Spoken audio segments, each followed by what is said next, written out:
I don't know what I did, but it was perfect last time with how far I kept my mouth away from things. It's always good to be self-aware of how far your mouth is away from things. Yes. Woo! Yeah! So on that note, I'm kicking off this podcast with a clipping. Yeah. That was awesome. From the Journey Below. Woo! Yeah. I'm very excited right in this moment in time because I can hear out of both headphones again.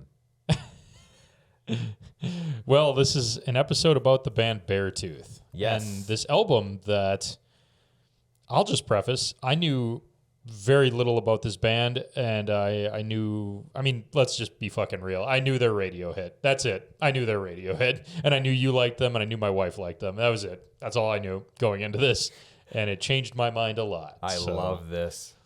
Yeah. Welcome to this probably potentially clusterfuck of a... Oh, this is going to be fun. I am just boiling over here. That's an interesting word to use. Oh, I know. Like I know. in the pants? I am in rare form. I will fucking have you know. Tell you what. I'm in rare form. Yeah, this isn't even my final form. Yeah. So how you doing? Pretty good. Doing Pretty good? good. I'm excited about this album now having listened to it as much as I have over the past couple weeks since our last episode. I'm going to hold off a second. Did we lose any of that? Did you catch that? It paused on us. Well, if there was a glitch, welcome back. Yeah. See, just for all of the listeners, this is a really authentic podcast that has no money behind it. Zero. Like, at all. I found the microphone, one of the microphones in my basement, and we might have some contraband. Quality. Yeah. We might have stole some things from people that we probably should give them back to, but we're not gonna. What would be the fun in that? One is a decommissioned computer from my own company that I own, but you know, it works. It works. So, anyways, yeah, I was kind of, truth be told, before we started this about Beartooth as a band, like I was on the fence about this one in terms of how well I was going to do with this podcast episode because I don't know anything about this band, but I think that's a good thing. It's so much better. It's so much better. I'm glad. Do you know more now, or are you waiting for me to just lay the smack down? I figured you would talk about the band at first here, but I did write a handful of thoughts I had about the album.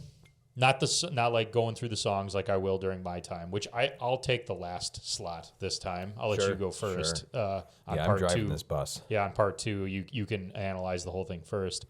No, I just researched the album a little bit. Okay. And I couldn't find much about that either. So I'm pretty much an open book here. Sweet. So I'm going to let you take the reins to start. give the listener a little bit of a background. Our singular listener. No, that's kind of what I was thinking too. I was very excited to dig into this one, and I was very.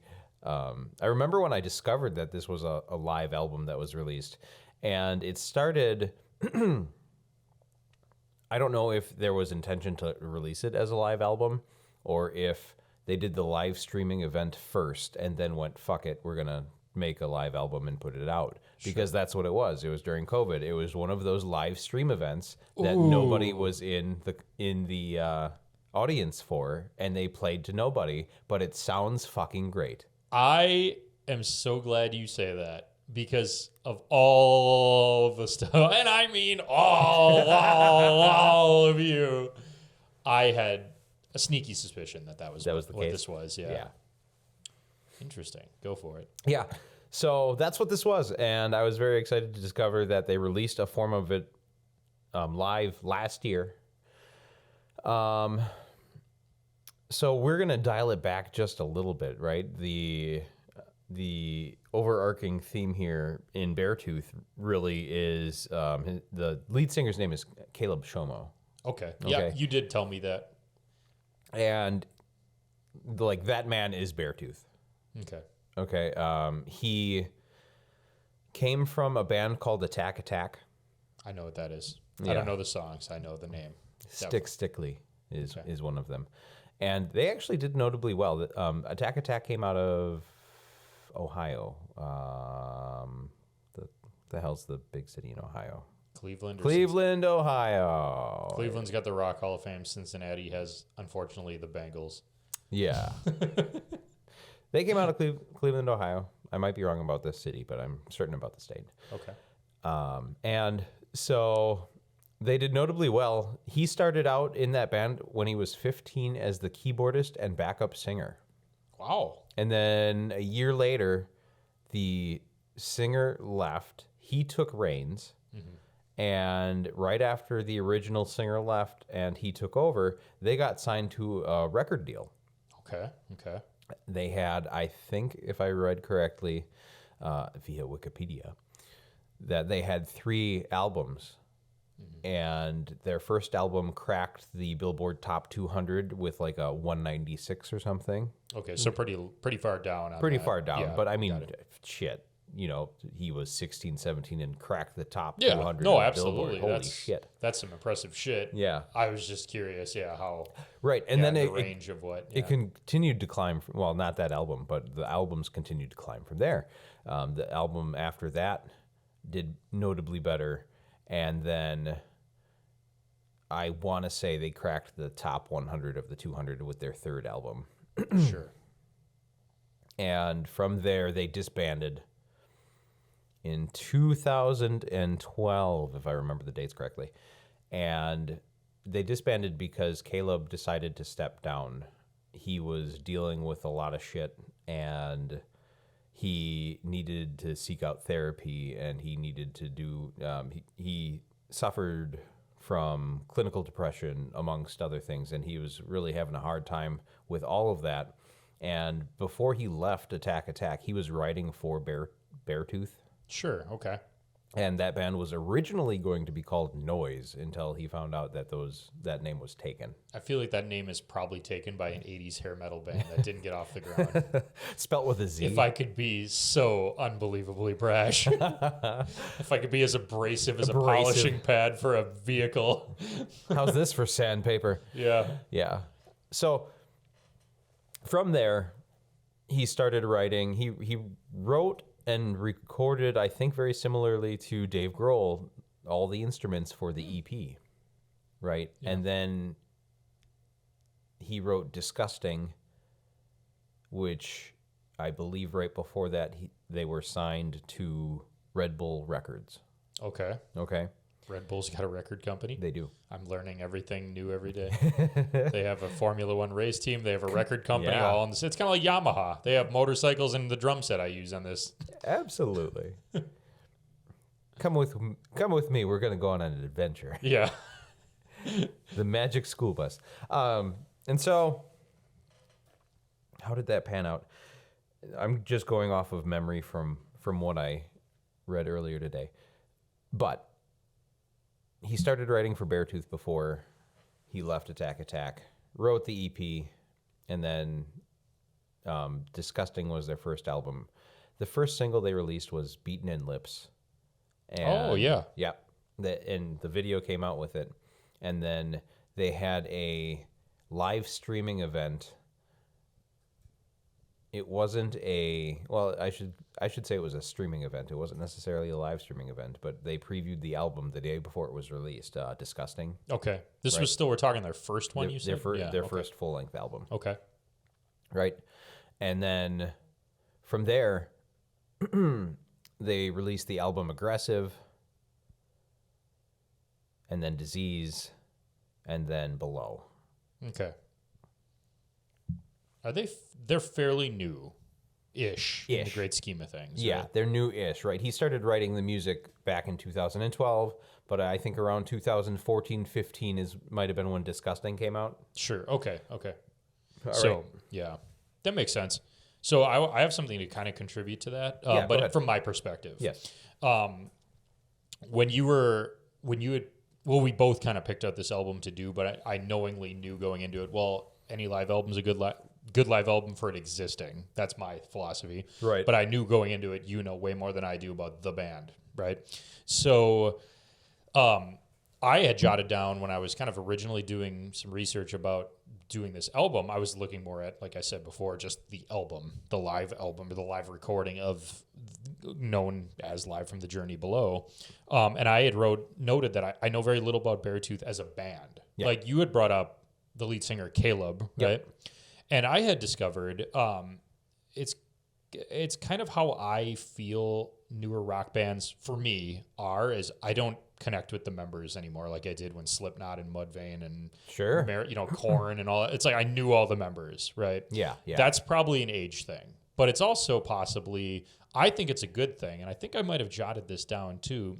I do have to mention that I don't know that it's specifically an age thing. I know what you're saying. Yeah, but like for instance, I love the band Starset. Yep. If you guys are listening, please make a live album or a live album and recording so I can watch it too, because you're phenomenal. I don't know a single one of their names. Right. Like I know you do. The cellist or the violinist, the one that's married to the guitar player. Yep. Is on a podcast as well, or does a podcast as well. Yeah. It's called 2020'd. Yeah, don't know her name. You might. I don't know any of their names, and I love that band as one of my favorite newer rock bands. Right? Yes. That's all I was kind of contributing to this part. Is like I think that's a common thing. Like I like I Prevail. I like Motionless in White. I like all those. Can't tell you any of them. I know I Prevail has a Gabe. That's in one of the singers is Gabe. I think. Awesome. I think his name is Gabe. That's it. But I love all these bands for that reason too, because I care less about who's in it and more about how the production they created and the band they've made and the music they put out. I don't care who's playing what. Really. I see where you're coming from, and I agree, right? There's an element there that you don't need to know, right? Really, like it's the art that comes out of it. Right? But in this instance, for myself, I'm kind of on the other side of things, which is why I say I don't think it's necessarily an age thing, because from my understanding, Caleb writes most of everything, lyrics included, right? Yeah. And with everything mentioned previously, the man has battled some demons. Right, yeah. And I think now would be a really good time to mention their new single, Riptide, which is fantastic. Yeah. Loved that song. And there was an interview that he did with good old boy FM. Okay. And he went on to mention that this interview was done right after Riptide was released. Sure. Which is separation from everything previously from Below, because Caleb is now sober. Okay. Right? Yeah. And in the interview, he went on to mention how, when he created Beartooth, the idea behind Beartooth was not just to like kick ass and have fun and not give a shit, but it was also a place for him, like if he's writing the lyrics, like no bullshit. Like this isn't fluff. It's all going to be like, it's all singular. It's all like real. Like this is really what's happening, and this is a place where he explores that, which really is a powerful thing when you think about it. Sure. Right? Yeah, absolutely. And so Riptide he wrote after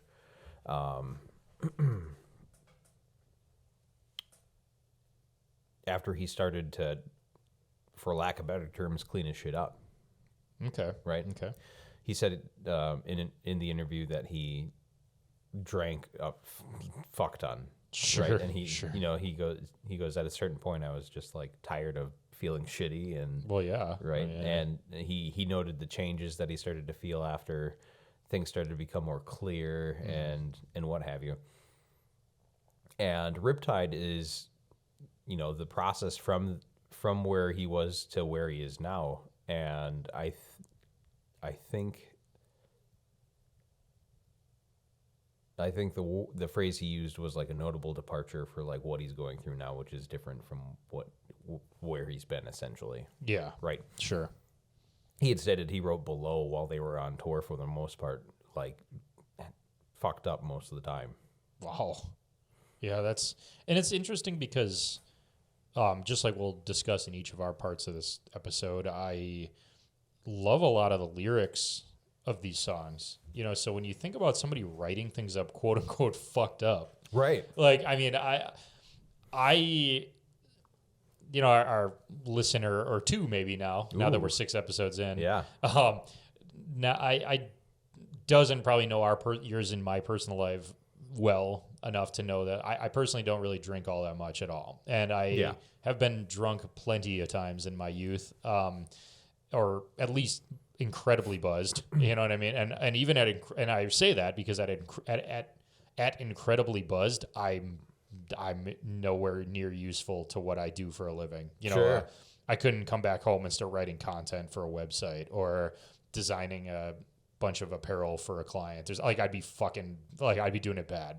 So when I see someone else in the creative arts, more so in entertainment, doing making the type of songs that I'm hearing on this live album or in general from this band Beartooth, and now you mentioning and knowing that, oh yeah, he was messed up on whatever I'm like, I don't want to say that's something you strive for. I don't want to say the word impressive to make it sound like you should strive for this. You shouldn't glorify it, right? But it's impressive in the sense that I am not a high functioning addict of any kind and wouldn't be able to operate. And again, not something to glamorize and not something for, the Caleb Shomo, is that his name? To, return to by any means. But I think it's shocking how well a lot of this music turns out by some of these singers who are struggling with addiction or struggling with depression or struggling with whatever. And the art that comes out of it is surprising. And then I think it takes on a whole nother level once you find out these stories. Like me right now, yeah. I had no idea anything about this guy till you opened your big mouth. I started yammering. Till you started yapping over here. But like the Snoopy teacher over here. Wah, wah, yeah, wah, wah, wah. Exactly. But now knowing it, it's like now if I listen to this album again after listening to it so much to prepare for this episode, I now can look at it like, wow, that's like art when you're overcoming struggle and yes. things and it's like that does mean a lot to me as a fan and mean a lot to me even as a musician, because even though I might not have ever had a drug addiction or alcohol addiction, I've had my own struggles in life, and I think it comes out when I write lyrics for a band I'm in or when I play drums even and don't do anything else but play drums in the band I'm in. I think some of the way I play it's just that's what art is, and I think it's a beautiful tragedy. Yeah, is a way to put it. A very beautiful tragedy. That's funny you say that. I had no idea about this band at all. Yeah, the guy, you listen to the lyrics, and that's one of the biggest things about it. I'll say it now because otherwise I'm going to stop at every song we go through the album and say, no, but listen to the lyrics. They're so good. But that's okay. That's fine. They're so good. That's fine, because that's the point of this podcast. Yeah. I've had plenty of moments of rambling on our previous episodes, mainly the Woodstock one. I still listen back to that one now going, so far that's my favorite. I'm like, but it's because I had a lot to talk about with that one and it connected to a doc and all that stuff. But no, go ahead. When it's time, let loose. I don't care. Yeah. But I want to return back to what you were saying now about this specific recording, live from the Journey Below. The only note I had on this was that I personally could not turn up much about where this album was recorded, what have you, but I kept noting, and I will note when it's my turn to talk through the song and set list and all that stuff, I will note this again. Yes, there's no crowd noise. And I had a question had listed of perhaps they did a live stream and just recorded it live during COVID, but I couldn't turn that up anywhere. Wikipedia, I couldn't find it either. Nothing. They had a few videos from the live show they did, but I don't know if they've got it available on their website. I know there are a few other bands who did the same thing, and things like that might be available to purchase to view, maybe, right? Because that was probably their way of making some more revenue during times that they couldn't do jack shit. The New Age pay-per-view. Yeah, the New Age pay-per-view. Okay. So, I think that's what was going on there. Sure. I'm shocked because I'm like, holy damn. There's no crowd noise in this mofo. No. And yet, you're right, it sounds great, but to compare to one I want to do later on in whatever season, if it's this year or whenever, until I'm dead. I Prevail's live album, which I call more of like a live compilation. Yes. Love that thing. But there's crowd noise in it. It's clearly at a live show. It's clearly recorded. There's like 4 songs here, 4 songs at this location. They produced it very well, and they play very well, and the mixing and master of the band playing is very well done. Very reminiscent of Live from the Journey Below right here by Beartooth, except no crowd noise. And it left me jaw agape. Agape? Yeah, of the kind of individual that I am that collects these goddamn albums because they remind me of a concert. It didn't really take me out of it like it wasn't a concert. It still kept me in because they were still talking at people. Right. But people that weren't there. And so then my point kind of that just concluded on my all I could turn up about this album was maybe it was a live stream. Maybe they just mixed it out. Maybe they just mixed the audio, the sound of a crowd out, because maybe they wanted to just have live takes of performances. I was just like, maybe there's just a reason they managed to turn off everything the second a song finished, or something. But I'm like, I don't know. I'm like, I'll consult with Zach. He's the Beartooth expert. Not an expert by any means, but in the group of us, you, myself, and my wife who likes this band also. You're probably the one who knows the most. So I was like, I'm going to consult the Beartooth expert in this case. In this case. Yeah, so they released those albums before we got to Below and the Journey Below. I would like to mention that Caleb puts a lot of effort into the sound and tone of everything that he does. What was it? It was the interview I was listening to, and he had expressed that after Disgusting and Aggressive, they went in and they did Disease, and there are a few songs from that album on The Journey Below as well. And for the song Disease, or not the song, but the album Disease, I recall that he actually went in and like tape tracked all the instruments. So Dave Grohl-esque. Yeah. Foo Fighters-esque. Foo Fighters-esque, like reel-to-reel, like tape and, or at least maybe not tape specifically, but analog, not digitally. Really? And mic'd everything up, and that's how that album was recorded. No kidding. Yeah. And you can tell, like, listening back to it now, it's like, holy shit, that's why some of that sounds so good, right? Yeah, wow. And I think there's a lot to be said for that when you're searching for a tone. I think one of the biggest things about this album specifically is the tone. Like, the tone of the whole damn thing is just phenomenal. The bass just tears ass all over the galaxy. Oh, hell yeah. The guitar tone is just crisp enough. Like, if you close your eyes, it's gonna fuck you up, man. Oh yeah. This is something I can inject and put here in this portion of today's episode that doesn't need to go with when I talk through the set list. And I'll repeat it even then, but this is more valid to right here. Because of what you said about Caleb plotting this stuff out, I'm really starting to enjoy, and this is after my wife and I had gone to Rockfest here in Wisconsin up in Cadott. And we also just went and saw Papa Roach and Falling in Reverse and some of these, like, I guess you would say new metal bands, or like if that would make sense. I feel like the FM crowd would probably really like my generalization of this. I'm sure. I really hope we get some more followers. Side note, so they can tear me a new asshole here and there. Like I'm all about it. Like go fucking nuts. Like I'm dumb. I've been playing drums for 23 years. Fucking dumb. I've been playing drums for 23 years, and I'm a moron probably. Like so. Like I want to hear some of these like humorous thoughts about it, but. The drumming on this album and drumming in those newer metal bands like I Prevail. I know they've been around for a while, but the ones that are starting to seem to take the spotlight away from what was, Mudvayne and all the classics from the 2000s. So I'd say the 2010s and beyond now, the metal bands you think of.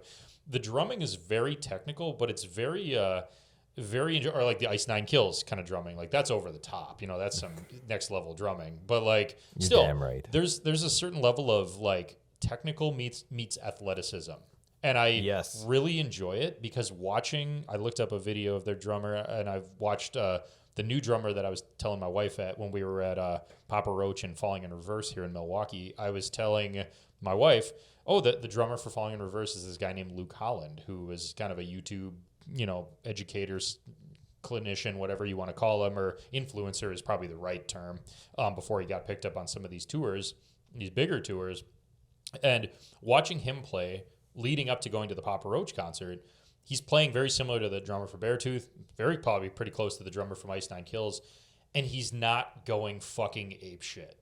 Right. He's going very calm, and it sounds like he's going ape shit. And I think that's extremely impressive, because I've never been a new metal or extremely intense metal drummer. I'm trained in jazz and funk. I've I practiced many years to a metronome, then stopped. So I'm probably, my tempo probably wanes a bit here and there, like any human being, I'm sure. Even the Luke Hollands, just happens. We're human. We're not a drum machine. But I like. I've never seen you bleed. You've never seen me bleed? I got a story about that later on. I'm just saying, I can't confirm that you're not a robot. Sweat's coolant. Sweat's coolant. But, the drummers that I grew up watching, even probably ones that were a little bit older than I was watching, like the Morgan Roses, right? Yeah. That's a good example. He's phenomenal. Fucking rainbow. He's phenomenal. Yeah, everybody look at the fucking rainbow. He's phenomenal. He's skilled. He's not just going ape shit and trying to break his back, doing so. He probably has. I think he's had a football injury surgery he said he's had. But he's going really hard. These guys in these newer bands are not. They're playing with finesse, and I think I really enjoy it, and I think I've extended my hoping to learn more about my own instrument to wanting to play more learning how to play more melodic hard rock songs. Yeah.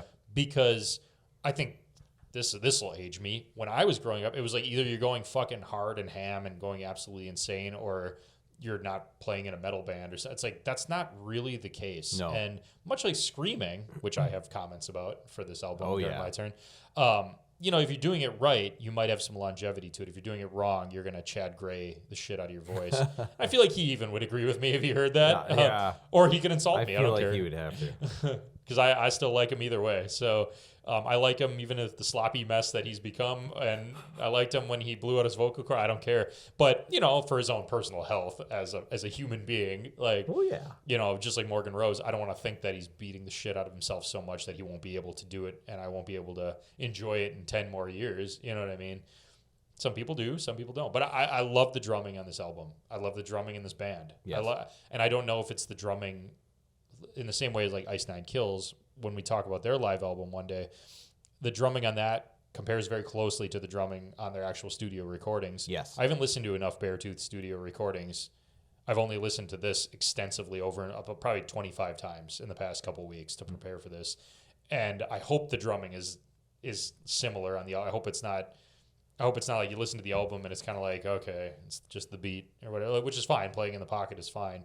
But the drumming is in the pocket and really top notch on this live album by Beartooth. So absolutely, I just think when you were mentioning Caleb recording all in analog, he's got his tone in mind, he's got everything in mind. Yep. I wonder about the drums. I wonder if he's got all that in mind too.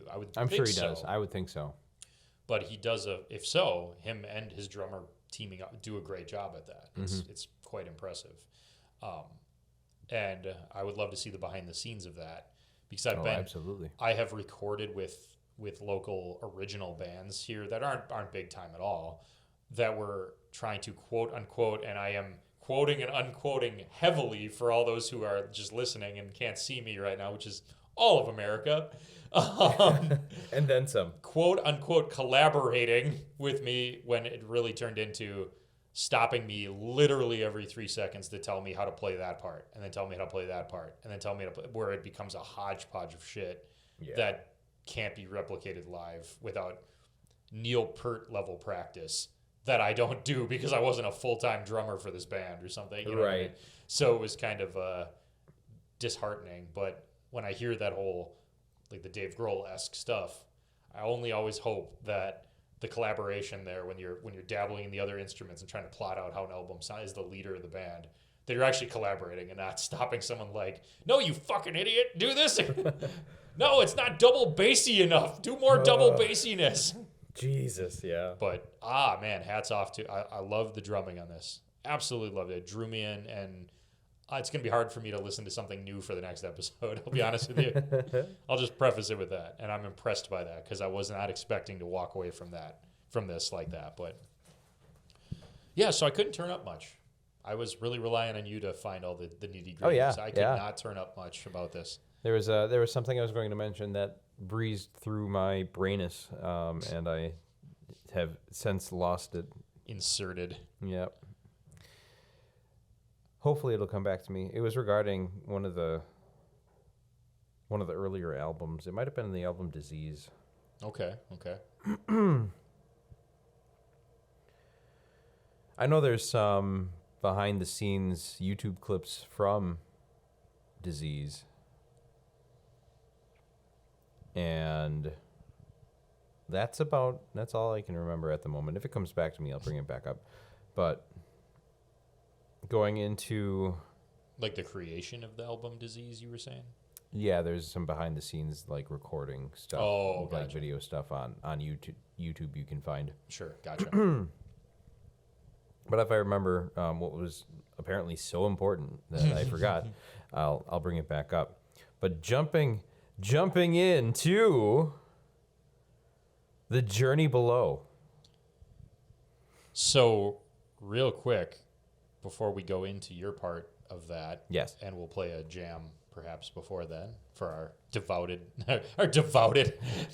singularity. We'll call them the singularity. Zac has risen today.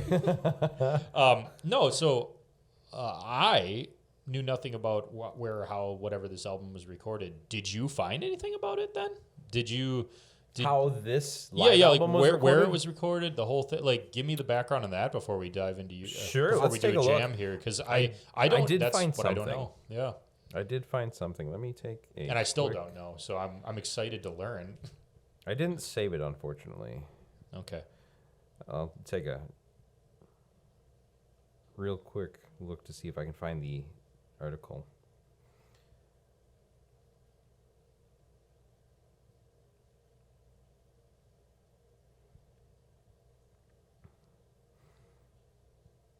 So I type in live from the journey below. Yeah. And it comes up with a few. We've got 3 videos.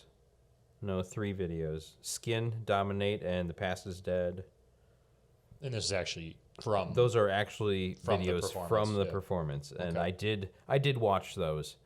And it seems like Caleb's really got a solid lineup who fit the band to make the sound uniform and how they should sound. Sure. I think this was the article I found. Yes, this was the one.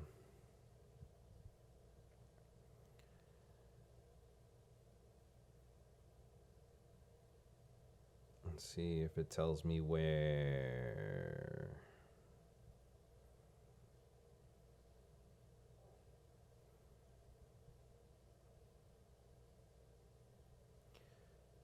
Beartooth joined forces with Veeps, who apparently are the Architects live stream as well.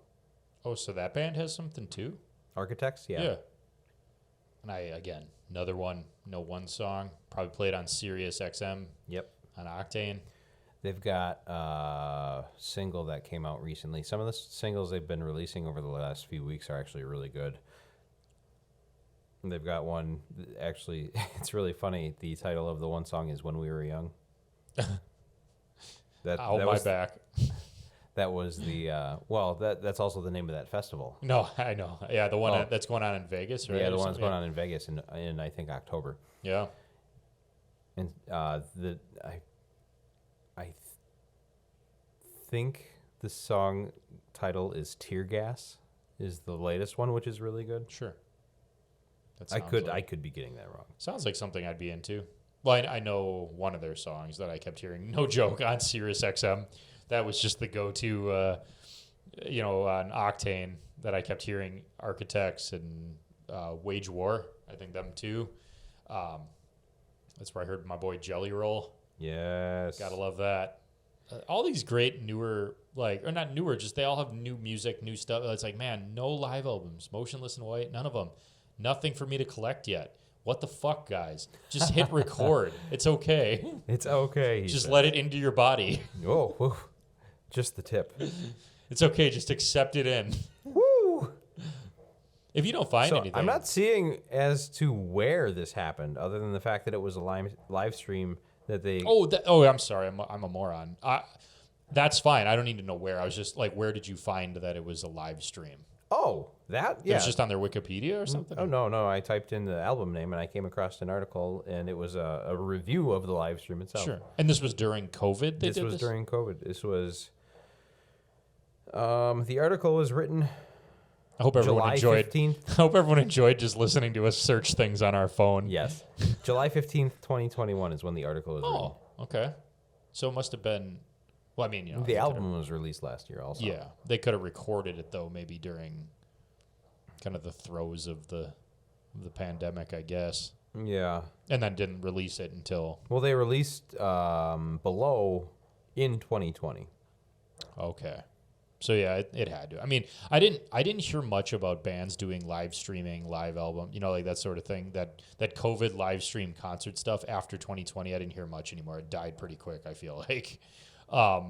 Maybe I'm wrong, but I feel like it depends on who you listen to and who you keep track of, because at the time I had no idea that they had done this. Yeah. And at that time, I wasn't really following that closely either. Sure. But, for instance, I do happen to enjoy Motionless in White, and I knew that they had a live stream event. Right. That was similar, right? So, I was kind of up on that. Ice Nine Kills did a live stream for their live album. Yeah. Oh, yeah, for, I heard They Kill Live. Yep. It's funny. Yes, I see that. Yeah, the live performance event, it was done on 7/14/21 is what the ad was. So, yeah, that's last year. Yep, last year. So, getting into the tracks and the track listing, I just happened to find all of the information between Wikipedia and the article I found. Sure. Right. That's fine. Well, let's throw down some music first and then cut right into Zach's look at Live from the Journey Below here on Fuck It, We'll Do It Live.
What the? Welcome back to the shit show, formerly known as Fucking We'll Do It Live.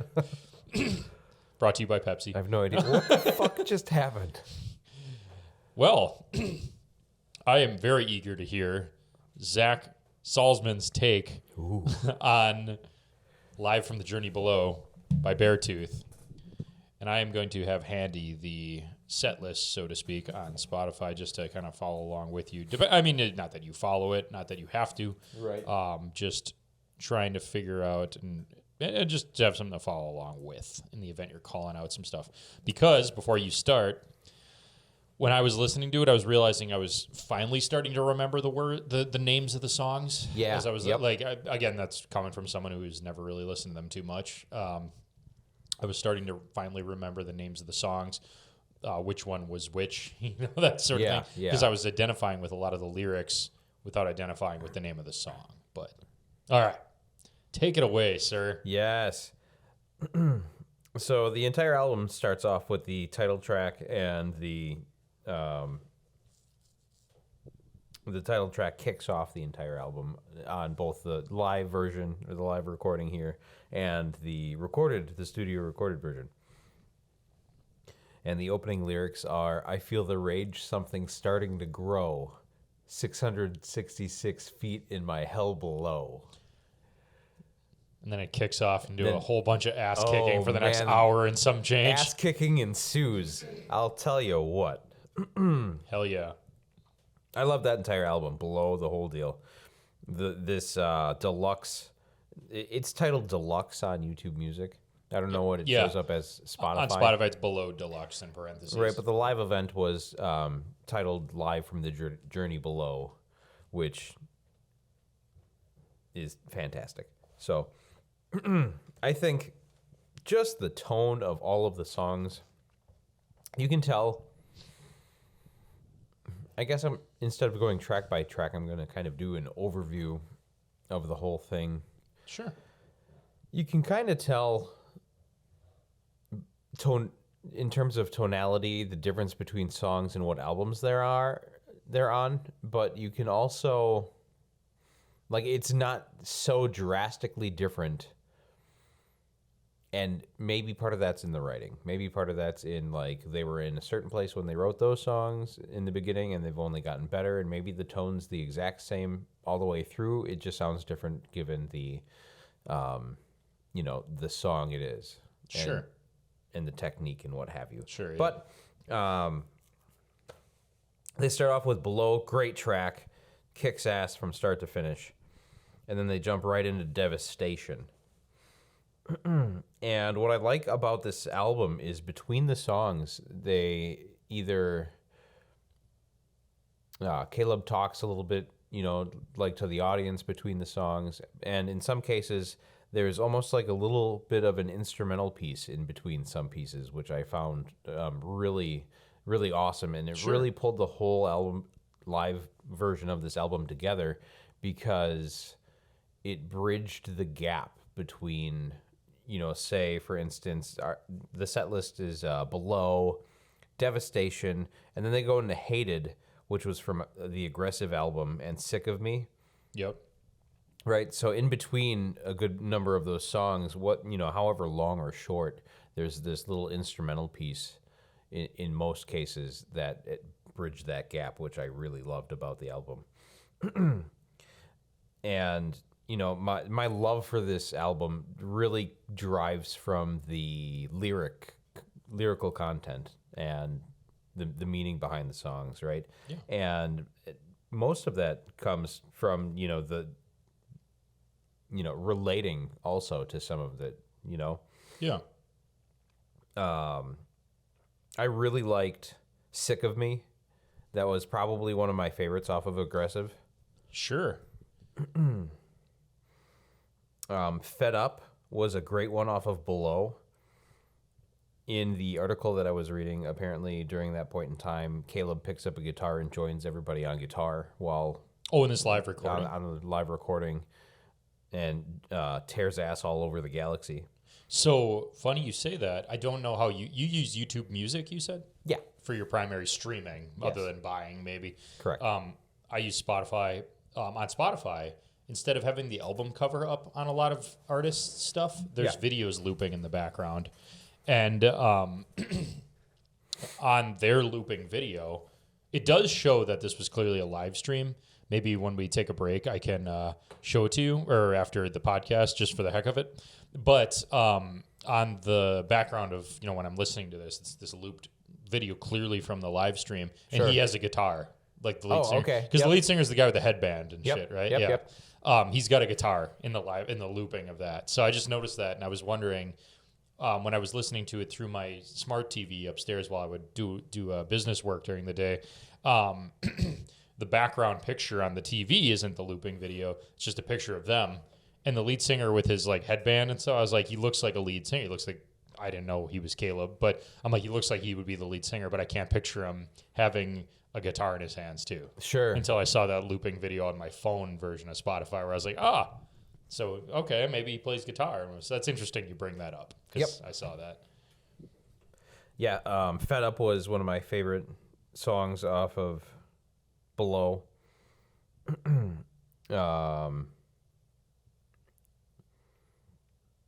And just the title line in the song is also I think it's also the pre-chorus too, right? Oh, on Fed Up. On Fed Up, yeah. I'm so fed up, I've had it. Yeah. And then they jump right into Dominate from Fed Up. That one's not memorable to me. Like I jotted down for my part of this all the notes I could think of about not every single song, but like the ones that stood out that I didn't fancy so much. I can't remember Dominate off the top of my head, like how it goes. Oh yeah. It's so one of the things I like about how he writes on guitar is it's not typical. Sure. Right? Or I should say, after having learned how to play some of this stuff, and whether it's 100% true or not, the tonality of some of the chords used and where they're placed and how they're used isn't exactly straightforward and typical compared to some other stuff. Really? Yeah. And the beginning of Dominate starts out that way. It starts with almost like a droning, like low droning guitar chug. Sure. And in fact, let me see here.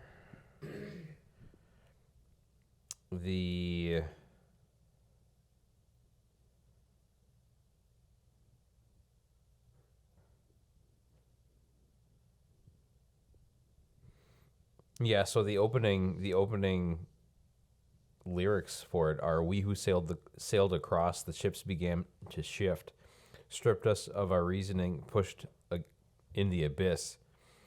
What can we all change? Our darkness grows to hate. The spark becomes a blaze. We're all about to dominate." I remember the Dominate line. Yeah. That's where I remember it. Yep. Okay. So, and then if you remember that, you might be able to remember like the droning chugging of the Yep. Right. Yeah. Okay. It's a good song. I like that song. Of the list of other songs on that album, maybe on the lower part of the totem pole. Sure. But on this live album. On the live album, it's great. Yeah. Oh, yeah. The Lines, that goes all the way back to Disgusting, and one of their first singles from Disgusting. Sure. And I love the hell out of that song. That was one of the first songs that got me into Beartooth. Okay. And I'm trying to think here. Oh, lyrics aren't available for that one.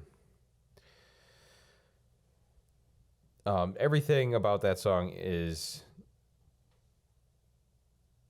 like there's kind of a duality there in the song and in the lyrics that's portrayed really well, and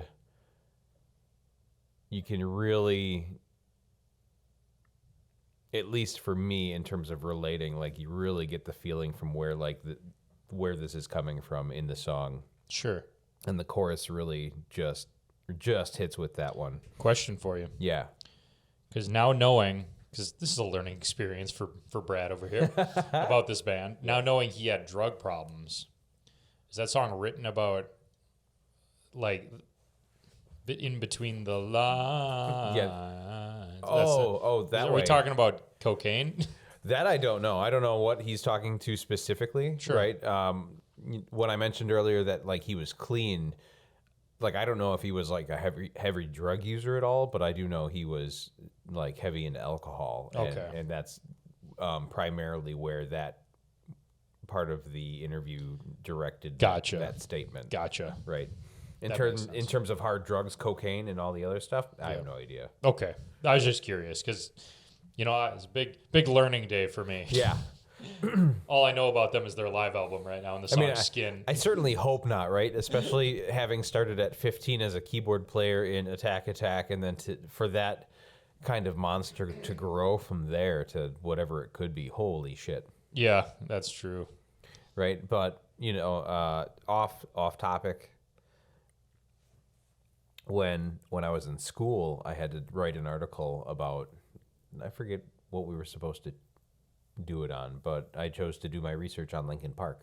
Okay. This was school, like high school? Yeah, high school. Okay, I thought I don't know why I thought about your apprenticeship or whatever you're doing, and I'm like, all right, let's have you write a 2-page paper on Linkin Park. Somehow that has to do with relate to your plastic job. injections molding. No, in high school I had written an article on and done a lot of research into Linkin Park, and they had shopped around for different singers. Oh, sure. Okay. Right, they had demos out there. I think it was Mike Shinoda, Mr. Han. Yeah. And they had auditions and put them out online, and eventually Chester got a hold of them and sent in some demos. And long story short, the sound of his voice comes from his cocaine abuse when he was young, like early teens. Chester? Wow, that's sad. Yeah. Learned a lot about that. But well, welcome to this happy episode of Jeez. talking about rock music, ladies and gentlemen. Welcome. But yeah, so The Lines is definitely one of my favorite Beartooth songs. Beaten in Lips, not so much, but that was their first single. Sure, yeah. And that doesn't first was that you said it before, first single off of Disgusted? Was that the album? Disgusting, yeah. Or Disgusting, yeah. That's right. Yeah, you said that. And that's the one about this is the kids who are keep living, right? Wasn't that the chorus? Yes, I am looking it up. I'm ashamed. Like I'm like sitting here like, hey, what song was that? Was that the keep living? Huh? Was that the one that goes, say it ain't so, I will not go. Jesus. Hey, you young fella, come here, help me with something. Hey you. You. I'm such a dumbass. Yeah, it's interesting because I know these songs, and as we're talking about them, I'm pulling up some of these lyrics to reference them, but Sure. I can't hear it in your head, in the back of my head right now. I got something to say about that, which makes it different. Yeah, or interesting, I should say. Sure. But the one of the lines, as if now I can right, as if life isn't hard already, add it to the list of things to forget. And then it continues with one chance to define ourselves. We're going to keep on living.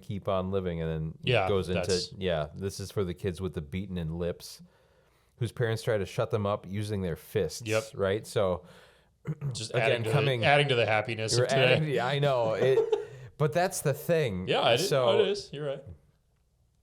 I don't remember if I mentioned it on a previous podcast or not, but I think I did on the Woodstock episode.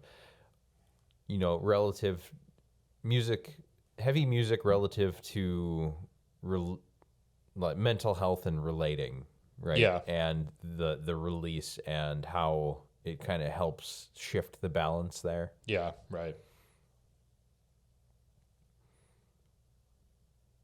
And so it's a good song. I'm just not the biggest fan of it.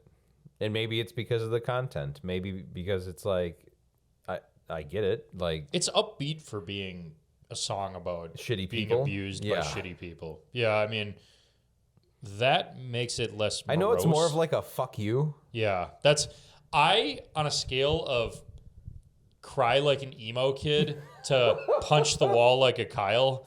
I much prefer a song about something sad that's more of a fuck you up-tempo 4 on the floor thing than Hoobastank's The Reason, which makes me want to just gonna drop that bomb, aren't you? Toaster oven mathematics of adding it to the bathtub equals finish me off. So, I mean, I agree with you there. I got my own thoughts on it later, but I have to say that. I prefer the Kyle punch the wall fuck you songs about something sad than the crying my eyes out in the corner of a school dance because the love of my life is tongue kissing the football quarterback. You paint such a fucking picture. And I sit there going, yep, another lonely night in front of my computer screen. Use my tears as lube. Oh, that's not what you want. That's not what you want. Nobody wants that. That should be the tagline today for this episode. Hashtag use your tears as lube. No, hashtag that's not what you want. Oh. So it goes from there into Body Bag. Great song. Similar line, right? Yeah. That song seems like it's similar along the lines of, that's what you mean. Like, it's along the same lines of Beaten in Lips. Yeah, the morose and like this is not obviously a positive song singing about but the energy for a body bag. Yeah, and the energy is just killing the entire time this show is going on, right? There's a few times that they kind of like seldomly slow it down a little bit, but they really don't slow it down. No. And they might not be a band that has anything slow. They do. They do? Yeah. Yeah, there's a song called King of Anything. Okay. It's really good. Okay. It's more that one's more acoustic-esque. Okay. I'll have to look that up. I think that's off of Disgusting. In fact, I've got Disgusting pulled up right here. Sure. Does it tell me? It is not on Disgusting. It might be on like a band like Beartooth. If I were to compare it and get reamed out by anybody to I Prevail, slow song. You know what I mean? When you think of I Prevail, you think Gasoline is an ass-kicking body bag. You're damn song. right. I love that one. And actually, Gasoline's probably more like the what do you call it? Bad Listener kind of heaviness. Yes. And then, it's funny that you mentioned them right now because I do like of their catalog. Yeah. Their last single is also called Body Bag. It is. Yeah, you're right. Boy, oh boy, the horses are crossing the finish line extra slow tonight for Brad. I'm like, all these over there, all these bands that I listen to Grandpa. habitually while I ride my bike and work out or whatever I do while I work during the day. I'm like, oh yeah, they also sing a song called that, as if I've never paid attention to anything in the past fucking 4 years to existence. Like, oh yeah, Marilyn Manson did exist. I thought that was a fever dream I had. One of these days we have to live stream this only because I wish people could see the faces you're making. No, that's exactly the response they'd get. And then they'd be looking up a song. Their song Body Bag would be quickly turning into Barf Bag. Barf Bag. Gotta be reaching for the Barf Bag. Damn. There's no heavy metal Weird Al, but there should probably be. Ooh. No. No, you put that. What do you? You can't put it back in the box, Larry. Before we get back on topic, I have to say that look you were. It was like, I feel like this is one of those old timey radio shows of like a murder mystery. Hey, what are you doing with that? No. On next week's episode of CIS or CS, whatever, CSI. CIS. Acronyms are hard. Fuck this shit. Just continue on. Sorry. All right. So Body Bag off of Disgusting, right? Kicks off. And again, good message. And it's along the same tone or the same lines, right? Yeah.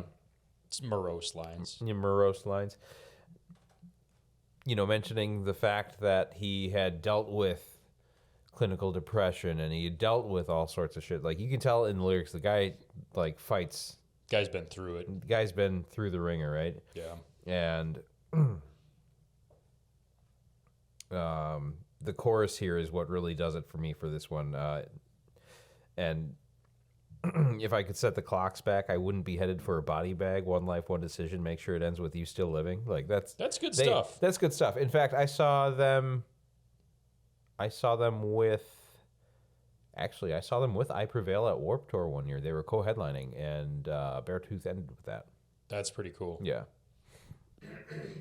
I think this was before Disease, or before. Yeah, I think this was before Disease, but after Aggressive. Sure. So now I keep jumping around so much. It's like that's fine. That's how you do it. I'm a little bit more like Santa Claus on Prozac. Shit. Hey, what kind of music do therapists listen to? I don't know. Yacht rock. Shrink wrap. Whoa. Ladies, please. one at a time, please. Hope you have a warranty on your door. I don't even know what that means. That's how fucked I am today, and I'm not even tired or anything. Like, there's nothing wrong with me today. So from Body Bag, we go to Hell of It. Another solid track off of Below. God, that's a solid track. Yeah. That's a good one.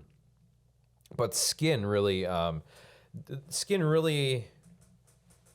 focuses on the bass line for that song, right? Yeah, because most of it is bass driven for that song, and the message there in that song is fantastic. Yeah, I enjoy.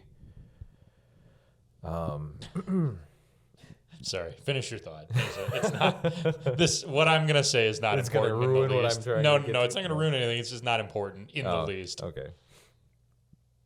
I like Skin. That was one of their latest singles off of Below, and it also takes the tone in a different direction because, again, the bass, in terms of the overall tone that they play with through the entire live stream, the bass is really overwhelming. Well, I shouldn't say overwhelming. It's done right. Sure. It's done so well between the tone of the bass and how loud the bass is, and the guitars just complement each other so well throughout the entire thing. And it was good to have Skin in this portion of the set list. Yeah. To kind of deviate from everything that was going on previously. Right? Sure. Yeah. The chorus line for that one is, I'm so uncomfortable in the skin I'm in. The mirror's telling me that I'll never win. It's so hard to know these days if anybody feels the same. I'd give anything for some company. Yeah. Again, yeah, you're right. Very, very. This guy's a powerful lyricist. Yeah, he is. When you take some of this out of the context of the song, you know what I mean? It's like, it's still poetry. Right. You know what I mean? Like, that's kind of what I like about some of these newer hard rock bands. And I just call them newer. I know they're not brand new.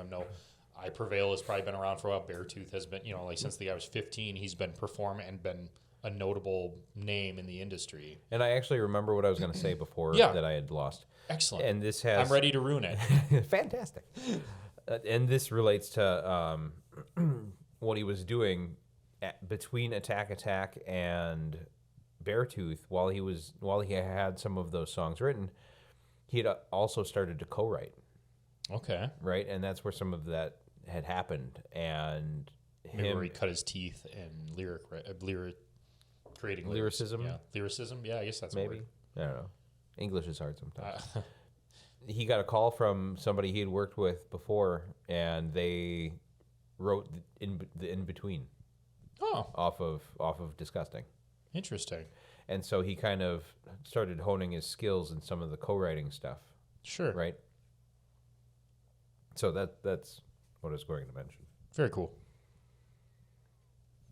You were going to say something? Oh, you want the meaningless bullshit I was about to spit out? Sure.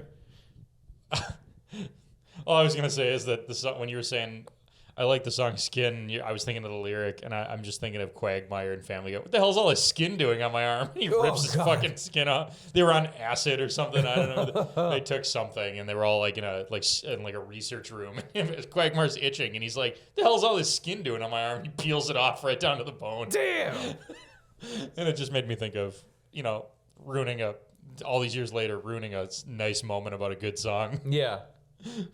That's funny. Sorry, everyone. I can give out my address if anyone wants to come kick me in the schnutz. Jeez.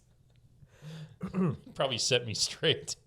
So from Skin we go into You Never Know, and that's off of Disease, and that is one of my favorite songs off of Disease. So quick question for I hear you've said like the albums are these a lot of old songs on this live album?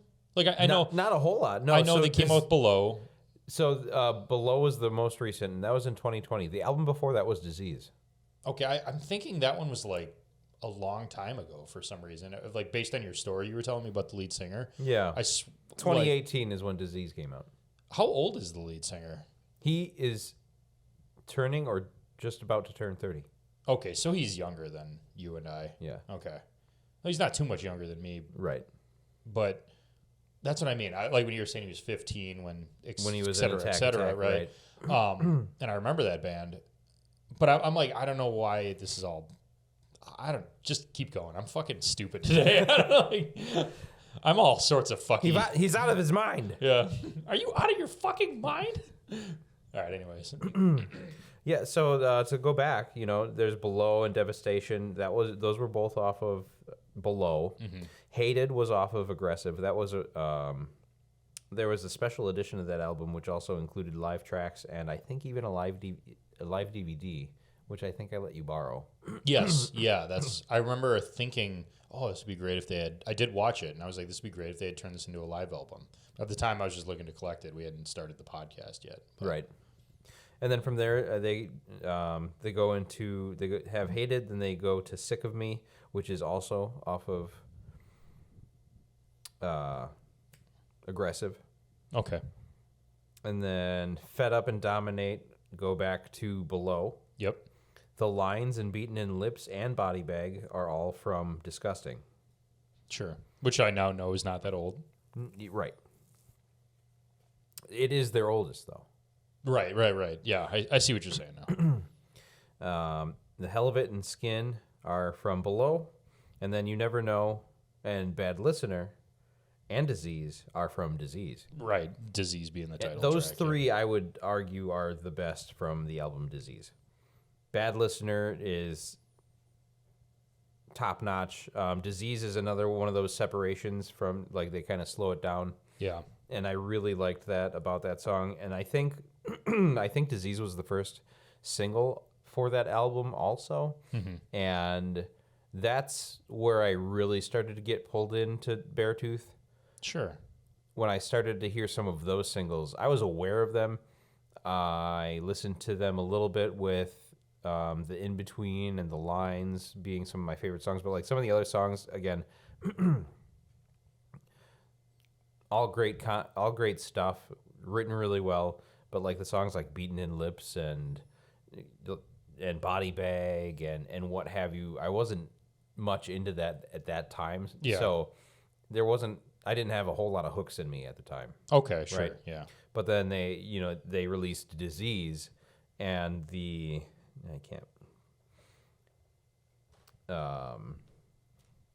opening line for that, and again, that being the title track, and I think the opener for that album is "If I Fall Again, Could This Be the End? I know what's wrong. You think I'm strong, but I just pretend." Yeah. Good stuff. Yeah, just really good stuff.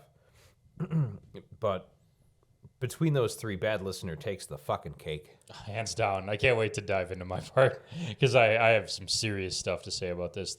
Yeah, and just his ability to keep the attention. I didn't get to watch any of it other than the few videos that were online for the music videos. Yeah, not the live performance. I mean the live performance music videos that they have available. Oh, I got it. Okay. But so you got to walk me through everything tonight. It's like I forgot how to tie my shoes or something. I forgot how to walk while I was standing. But the fuck was I just saying? You liked Bad Listener the best, and you were watching a music video of it. Yeah. So, and as they're getting through something, like the breakdowns are just so heavy and just so well done. and like some of my favorite, for lack of better terms, we'll call them ad libs or whatever, but like they get to like a breakdown and he's like, fuck with this riff. Yeah. Like, yeah, man. Was that on Bad Listener? Or was I think it was. Okay, maybe, because I think it was Body Bag. It could have been Body Bag. Because he started that song with Body Bag, motherfuckers. Like, yeah, it wasn't Bad Listener. I don't think. Don't quote me on that. But I don't remember exactly where the placement was, but like just the fact that it's like, yes, this is too good. And then that's the stuff you never know until you know. Or, in the middle of that, he's like, we haven't done this in like 2 years, so if you don't mind, I'm gonna lose my fucking shit. Yeah, that's right. That's the magic of live albums, and that's why I was so worried when I started it. Like, there was no crowd noise. I'm like, well, if it was like recorded in a studio, are they just gonna act like it's a studio? Because as you know as well as I've worked with colleagues that have been more focused on, hey, this is supposed to be live, but we're gonna make it sound exactly like a studio recording or a studio performance. And I worry that that's kind of the result of stuff when it's live streamed, or when it's like, well, you lose that authenticity of interaction with the crowd. And he doesn't seem to have done that with this. I questioned that for a while sometimes, right? Because it's like, so like, what are you feeding off of? Yeah. Like, where's the motivation? Yeah. Where, like, okay, you're up there and you're playing to who? Right. Right? You just got done spending 10 months writing the shit. Yep. And I shouldn't say it that way, but you spent 10 months filling this garbage bag of trash that I like for some reason. You're right, that you're dragging behind you. Yeah. But having some experience writing songs and playing music and practicing them to a certain extent, I haven't felt this way myself, but I do know others who have, through the experience of writing songs, playing songs, and getting them to I wouldn't say that we were to, per se, that level, but to a level that was somewhat impressive. Other members of the band were like, I am sick of playing this, right? Yeah. I mean, and I'm sure, go back to, I forget where I heard this one, but there was an interview or a video I was watching, and somebody asked, Metallica what song they like playing the least, and guess which one that is? I would guess Enter Sandman. Yeah. I was gonna actually say Master of Puppets, because every time I've ever heard a live recording, live album, any of the ones that we may dive into in the future sooner than later, who knows? That's always been on there since like their heyday. Oh yeah. And it makes me wonder if they get sick of playing that one. I don't know. It's a longer song. It's a longer song, and I just recently started to learn playing that one. It's a blast. And here's my thoughts on that. And this is just personal perspective, not based in any reality, but from a songwriting perspective, Master of Puppets is a fucking masterpiece. It is. It's fun to play. It's everybody gets involved, right? Everybody's chanting master. Everybody's having a good time. And again, just perspective, but like you sometimes have these instances where you're writing something and you're playing something, and the song you least expect like just fucking blows up, and it's like, I've got Master of Puppets over here, but everybody's going crazy over this shit. Yeah. Like this isn't even my best work. Like it's not necessarily like self-serving bullshit, but you know why that might be? Just because I work in something creative for a living. I think it has to do with, usually when you write something that you can tell is going to be a radio hit, or some kind of something that does have some, it doesn't have to be music. It could be anything creative. When you create something that you can tell is going to be some kind of renowned thing, right? You always feel, it's always like the whole, like, many people don't reach out for their dreams because they're afraid of what the reality might be, that it's not what it was in their mind's eye. Right. Just like how my mind's eye paints what this concert probably looked like. And then, I said in episode 1, and I say many times each episode, I don't want to see the footage from it because I don't want that image in my mind's eye to change. Right. Like, when you write something kind of profound like Master of Puppets, let's say if they were like, yeah, this is the masterpiece, but then they write something that's such a whatever, this is going to be a butt rock radio hit. We were just going to throw this one away anyway. Yeah, and people like it. All of a sudden you're like, well, they like it because it was so care. You didn't put too much thought Right. into it. And I think sometimes the commercialization of anything art, whether it's music or design or writing or a book, a novel, whatever, a movie, I think when you put too much thought in it is when the expectations let you down. You know what I mean? I think there's something to be said there for that, and then I also think that I've got this, for a lack of better terms, and I know a theory already exists by this name, but I'm gonna call it theory of relativity. Okay. Right, because with those more intricate songs, you relate to that more based on effort put in, based on what you want to see it do. Yeah, and, absolutely. Right, but there's a certain, like in the other column, you've got a song that was just like carefree put together, and there's that certain distance there. Right. You're okay with somebody taking it and liking it for whatever it's worth because you didn't have this real emotional connection to it like the one you put them. And I say this because I've been in probably almost every band I've been in, there's been a level of overthinking to songs, some bands more than others. And honestly, the one I was in when I was probably 19 or 20 overthought everything. Right. Speaking of overthinking, Hands Like Houses needs to have a live album. They do. And I had discovered them in general from them playing Torn. I'm pretty sure.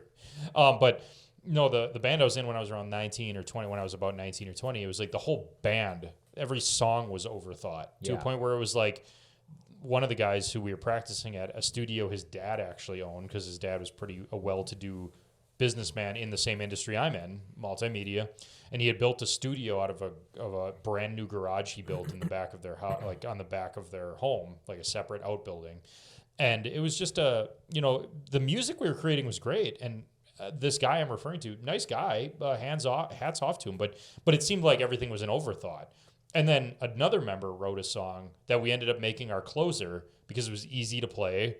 There was no like overshadowing of somebody changing parts every 5 minutes, and like to the point where it was almost like the guy who was writing more of the complex, like overthought stuff. It was like he couldn't get out of his own way for 5 minutes, right? Sure. And this was what did I call it? The Dave Fleetwood Matthews. Yes, I remember that. And it might have been because there were 6 members, too many cooks in the kitchen, what have you. But it was like, but then when something clicked, where we just wrote something in one night, and it became our closer, and it was because it was easy to play, not overthought, and we didn't put too much emotion into the lyrics or anything, and it was just a good closer, and it was kind of heavy for even the band we were in at the time with. Having acoustic guitars and saxophone and all kinds of shit. It was actually pretty heavy of a closer with some double bass I was playing at the time, everything like that. It was kind of, we would take that back to the original guy, the overthinking guy, and be like, see, it's not too hard to write a song and just put it to bed and whatever, but it was like the one he thought of it. It was like months and months and months and months. And it was like, we're playing it out and he's changing it for the next show. And he's changing it. Like, I think the first version of it didn't end up being the last version of it. You know what I mean? But sure. every show had a different version. You know what I mean? And so I think that, I feel like you're talking about me now. No, not you. We never played your songs out. I know. No. So that's the defining difference. But no, I think that, getting sick of playing a song that everyone wants to hear, or, like what we were talking about with Metallica and that sort of thing. I mean, I think that it has something to do with that. You really coddle the thing that you like the most because you're maybe afraid of what the world's going to do to it when they get their hands on it. Yeah, you know what I mean? Like that sort of thing.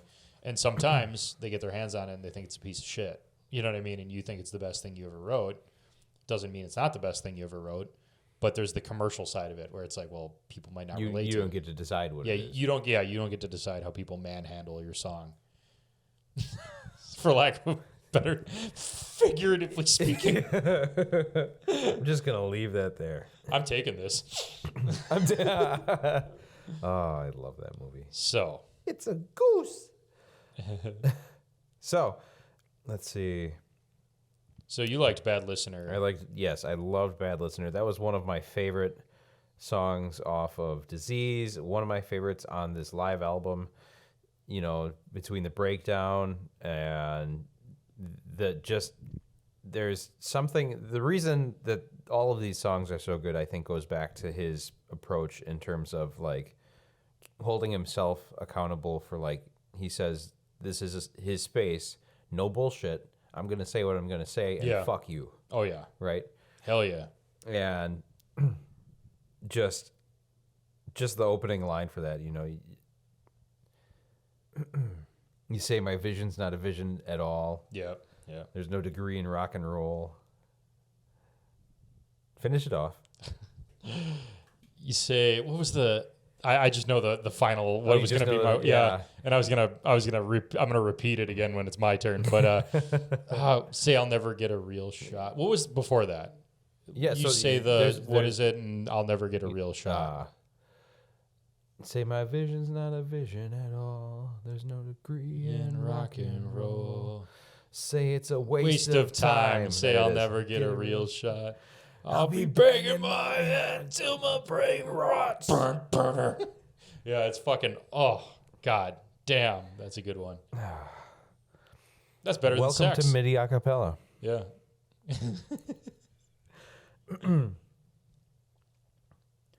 That's probably one of my favorite songs by them, period. Just because, like... the heaviness and... not just the heaviness, but the chorus is... about let me see if I can. I'm not deaf. I'm just a real bad listener. Yeah. So there's a tattoo. There's a tattoo in there. Oh, absolutely. At work, we have to annually get hearing tests to make sure that we're not, going deaf. And they mark down just a bad listener. I used to have this running joke. I'd go and get my hearing test, and then I'd come back in, and somebody would eventually ask, "Well, how'd it go?" I said, "Oh yeah, my hearing's perfect. I listened for shit though." There you go. And then again, disease.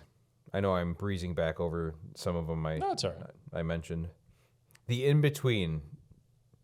That was the song. I know the lines was one of the first songs I heard by them that got me into them. But the in between was also on Disgusting. That was the song that, at least for me, put them on the map. Like, okay, we're going to go back to this band and check out what they've got periodically. Shit, yeah. The Past is Dead. That was the first single, I think, from Below. I thought that was a newer one. On Spotify, I don't know how it lists it on YouTube Music, if like the Below being a deluxe with this live album on it is the whole thing, or if it's separated or anything like that. Spotify, it's the whole thing, but I was so fixated on getting to the live album that I didn't actually look at the track listing on Below. Sure. You know what I mean? So that's why. I kind of just left myself green here, like, tell me what's on that one, because I'm like, I still to this day didn't look at it. You know what I mean? Because I'm like, I was just blasting through that live album because it was so good. Absolutely. And I was so impressed with it. I'm like, I don't really care, like, to look up. Nope. I mean, like, I know that I should. I just didn't. Not yet, at least. Sorry, Beartooth. Not yet. I'll listen to the album. Not that you guys give a damn about what I think. But yeah, so The Past is Dead was the first single for Below. Sure. And it rounds the entire thing off with the last riff. With the last riff. That's cool. They end the album. Cool. They end the words are hard. They end the studio album with the last riff. So I did notice that, because when I was scrolling one day, I was scrolling back through to get to the bottom, and I noticed I stopped a little too short of it, and I saw the last riff, and I'm like, nope, that's the end of the album. Then it starts the bonus. And so tracks. I don't know how they accomplished this, but they took, because the tones are kind of the same on the Below album, right? Mm-hmm. And maybe they're exactly the same. I don't maybe I'm just off my fucking rocker. I don't know. But with the last riff, there's something about the tone for that. There's something about just the drudging on and how that flows into itself and ultimately finishes the album off. And I love that. And this is just the way I think of it in my mind. I feel like the last riff was like used to find a tone, maybe. Sure, yeah. Right? And then ultimately like colored the rest of the album with that tone. Yeah. And then the fact that they were able to duplicate it live and then do it even better. That makes sense. Yeah. Again, probably no reality in the thought process of thinking that the Last Riff was first and, the tone came from there. That's okay. I don't live on Earth anyways. So the whole thing rounds off with the Last Riff. And I do have to say, I think that 17 tracks, everything included, fan-fucking-tastic all the way through. Like, if your skull is still intact by the time that this thing is done, I don't want to know you. Yeah, you're the fucking Terminator then or something. Right. I would not change anything about this. Beautiful. I would not. Well, so when I say that I wouldn't change anything about this, I mean I wouldn't take any songs off. Sure. If there was a song on here that I wish that would have made the cut, now, again, this being a live stream event, maybe it was there. Maybe there were more songs than just these 17, and they only chose 17 to be on this album. Right. Yeah. Right? I don't know. Yeah. But the song Fairweather Friend. Okay. Never heard it, obviously. As you'll discover again in my part that I knew shit. Let me double check here. That is off. Yeah, that is off of Aggressive. I know more about what my insides look like than I know about Beartooth. And I know not much about that either because I don't have x-ray vision. Now everyone's uncomfortable. I succeeded. So, yeah, I only wish that they would have included Fairweather Friend on this. Okay. But the whole thing, front to back, solid. And, that just wouldn't replace anything, just another song. It would just be another song. And if I had to choose, I think it would go...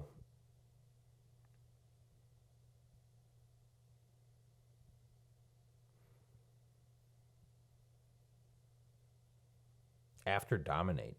Okay. After Dominate and Before the Lines. Sweet. I think would be a solid spot for that. But that's just me. And, circling all the way back around to if you want a departure from what, the lyrical content is a little bit dark and macabre. A little bit dark and Magoo!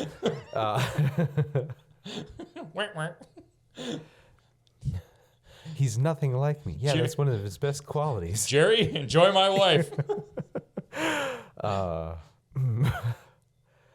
But going back all the way back around to the song Riptide. Yeah. Right?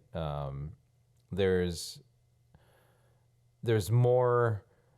Again, a lot of the songs like Body Bag, like we were discussing, and Beaten in Lips are more of like an upbeat fuck you.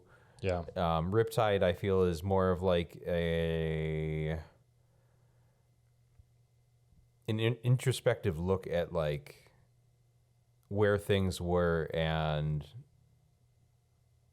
acknowledgement, like I don't have to do that anymore. Yeah, right. In terms of like the lyrical content, and I think he was able to do it without. And this was mentioned in the interview, right? Now that he's sober, and he had written this song, it was addressed directly that the song doesn't suck.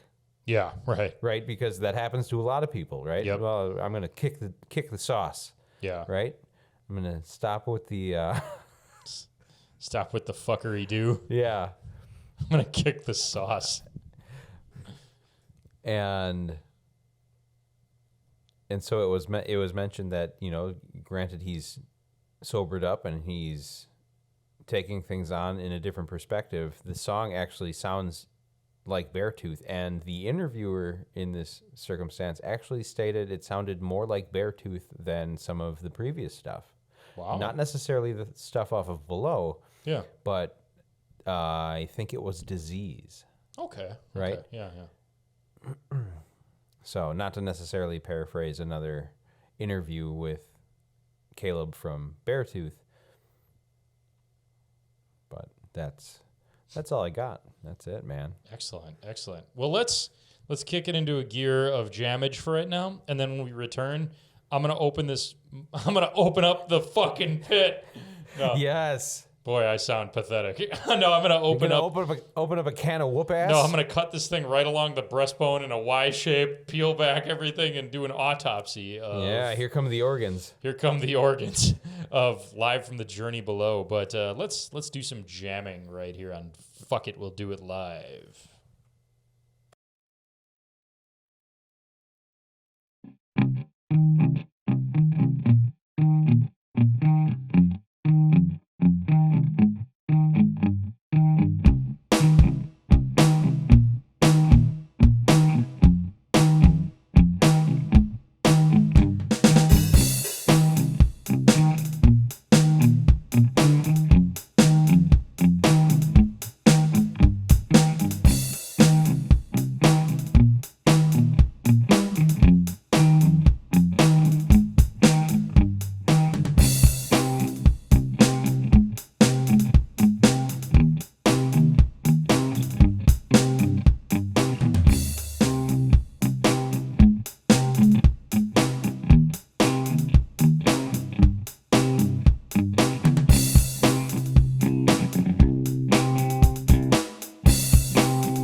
All right.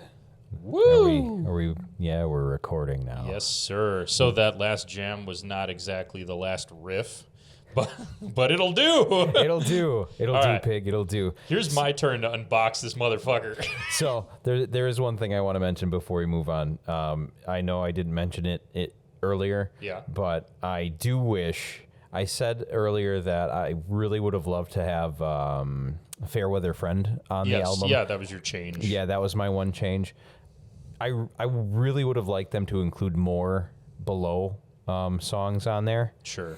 Just because it was on that album. Because it was on that album. Yeah. And those songs would have included Phantom Pain, No Return, and The Answer.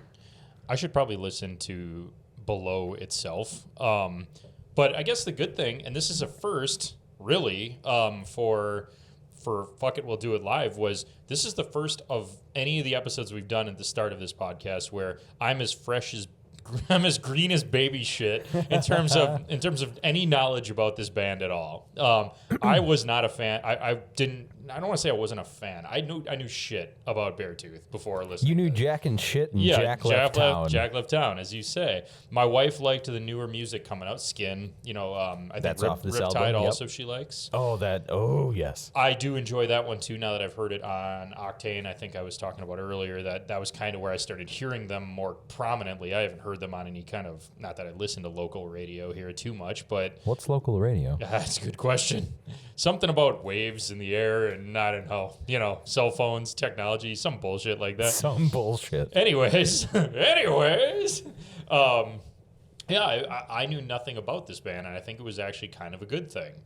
I know we're going to have dozens and dozens of live albums to talk about like this, like that, where we either both don't know shit about it, and we're going to have to do a lot of research, or one of us won't. You just wait, Miley Cyrus. Yeah, I was going to say, because... Yeah, that one. Oh boy, that's gonna be an interesting one.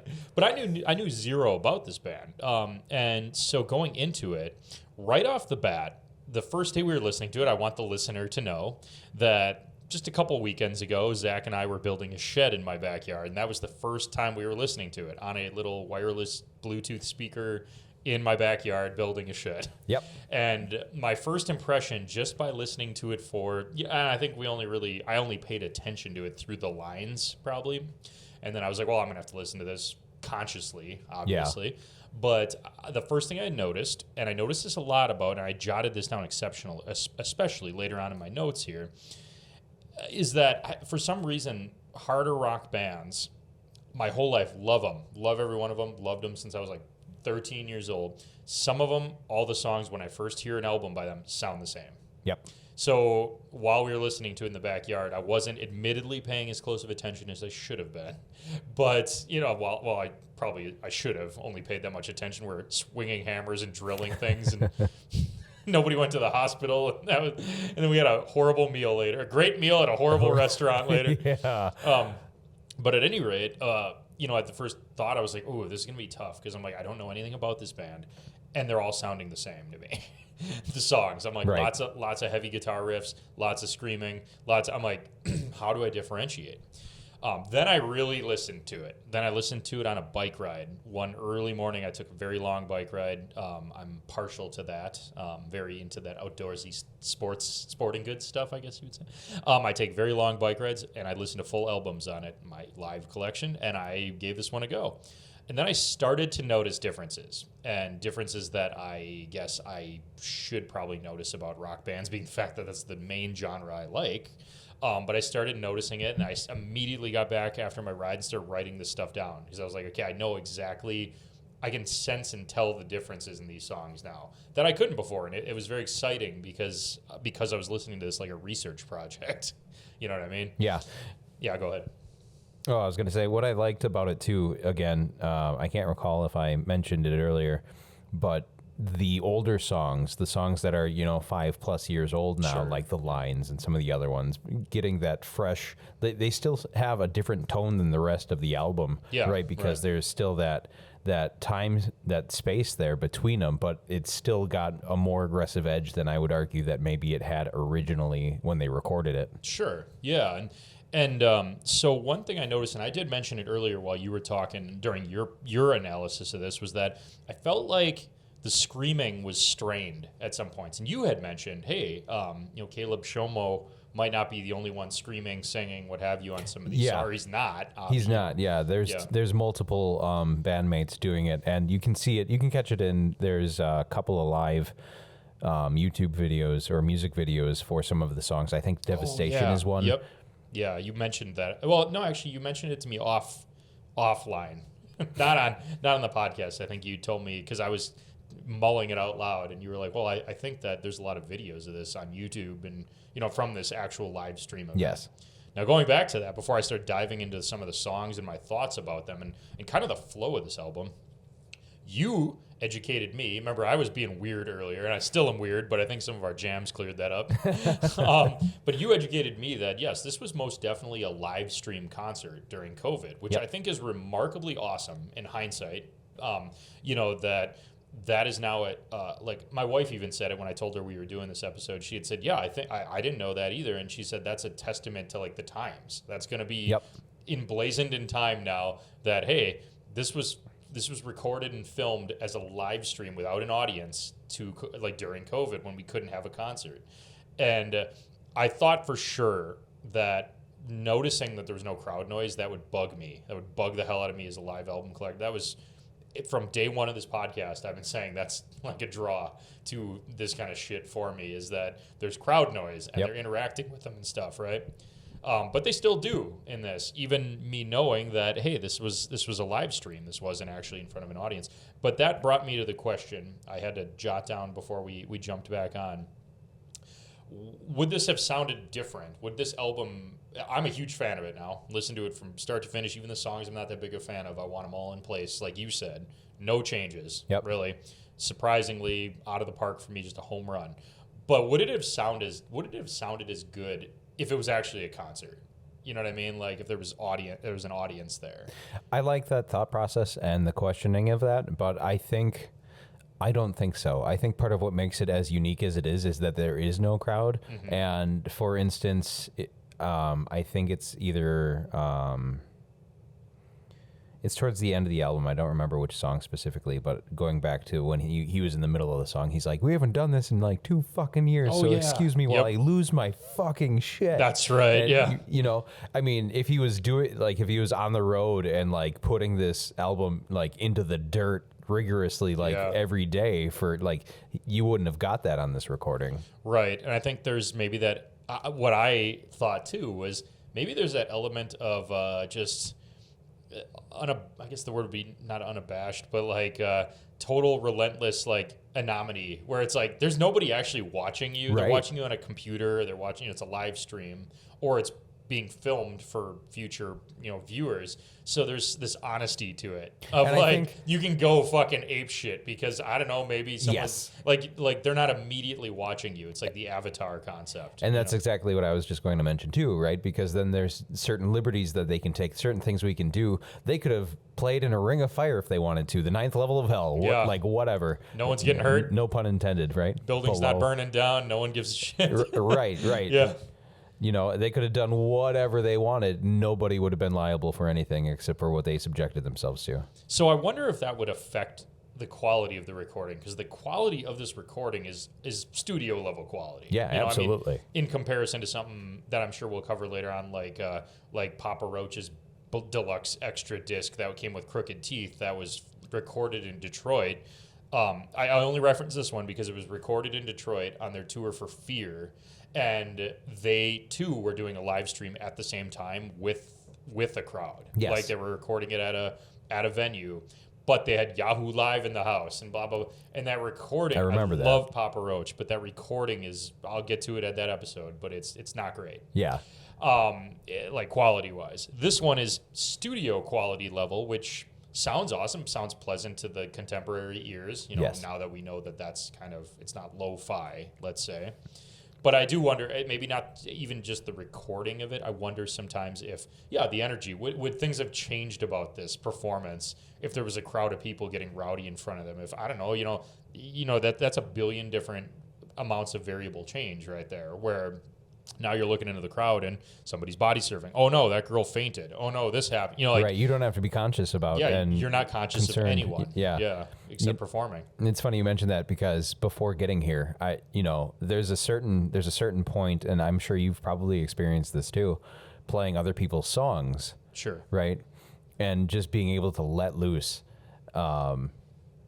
Before getting here, I was running songs and playing songs, and I was playing a good chunk from "We Are Not Alone" by Breaking Benjamin. Oh, right? sure. And like just the ability to fucking let loose, it brings all the energy you need sometimes. Oh, sure. Yeah, absolutely. And it's that unfiltered and unjudged, I guess we'll say. That's not the greatest word for it, but it's like not being judged by what you're doing because there's not somebody in front of you looking at it. You're right. Like I've taught college courses in person. True to the art. I've taught them via Zoom where everybody muted their face and probably didn't give a shit that I was even talking.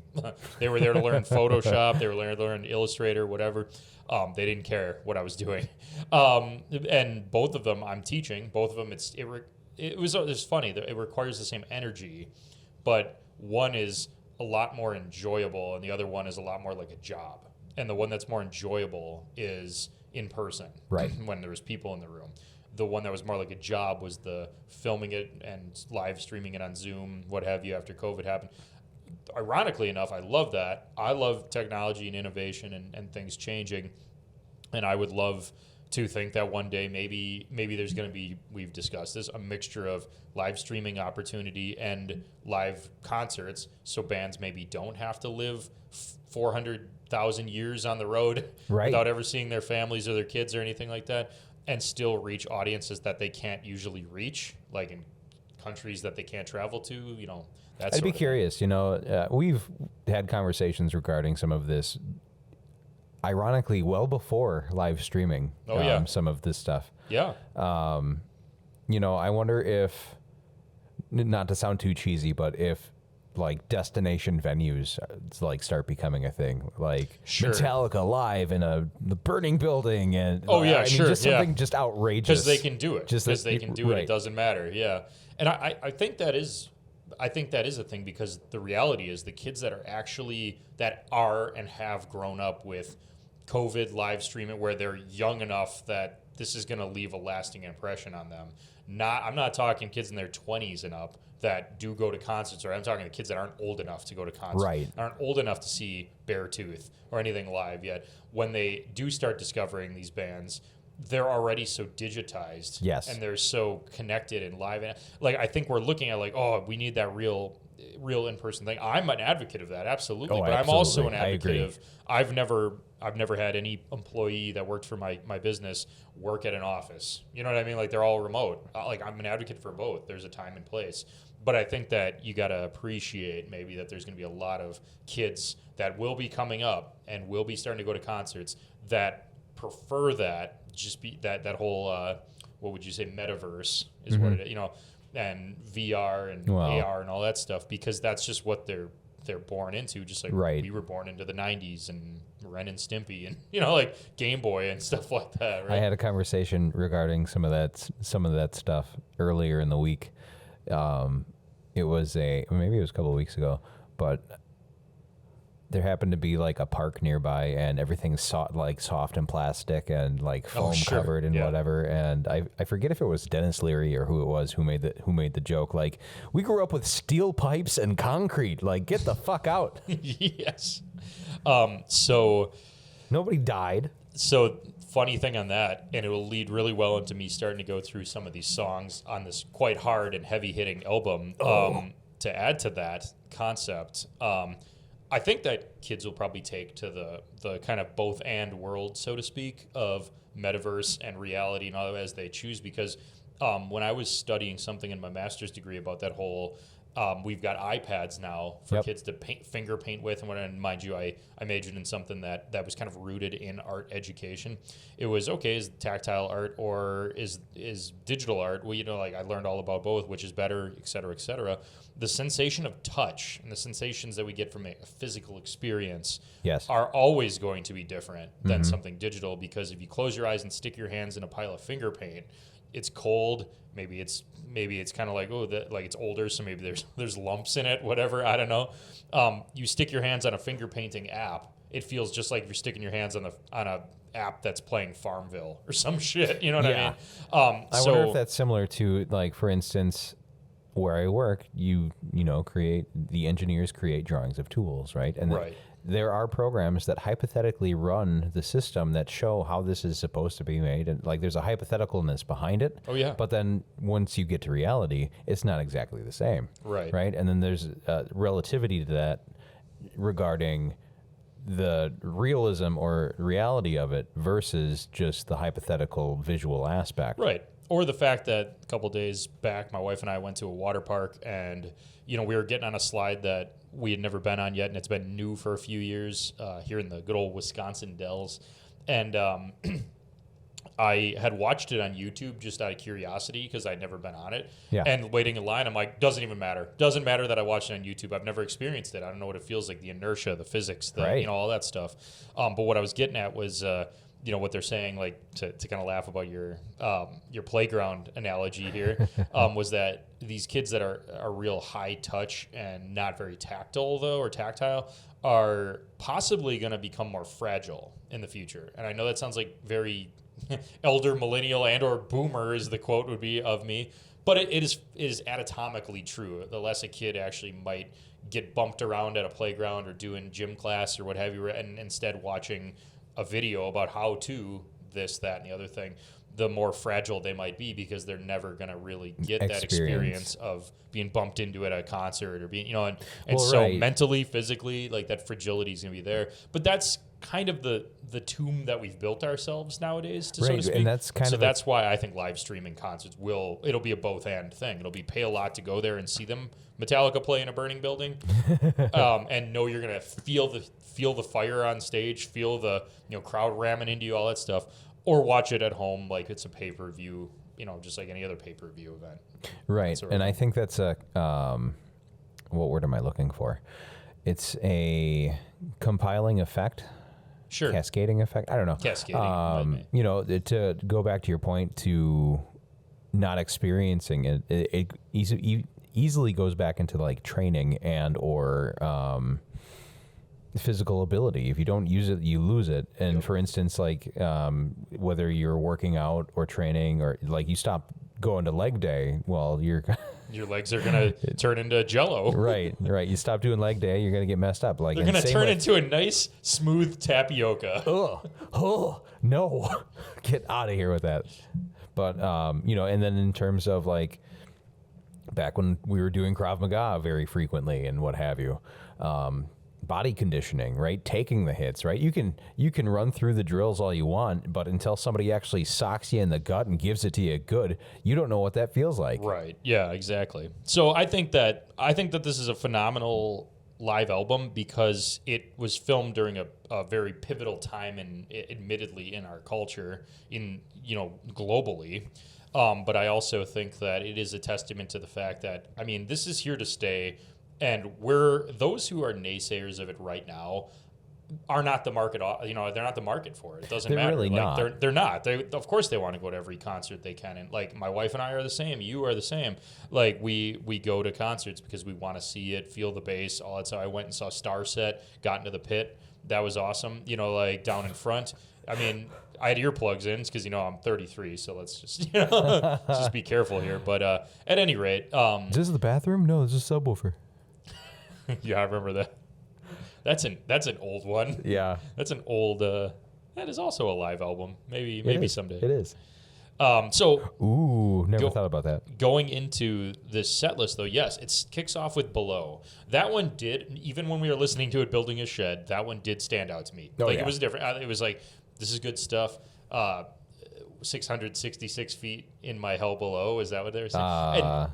Just foreshadowing, you're going to have to help me with some of the lyrics of this, because even though I've listened to it about 45 times leading up to this, I still might be like, yeah, I love the song Disease. I don't remember what the lyric was I liked in it. Like that. You'll have to help me with.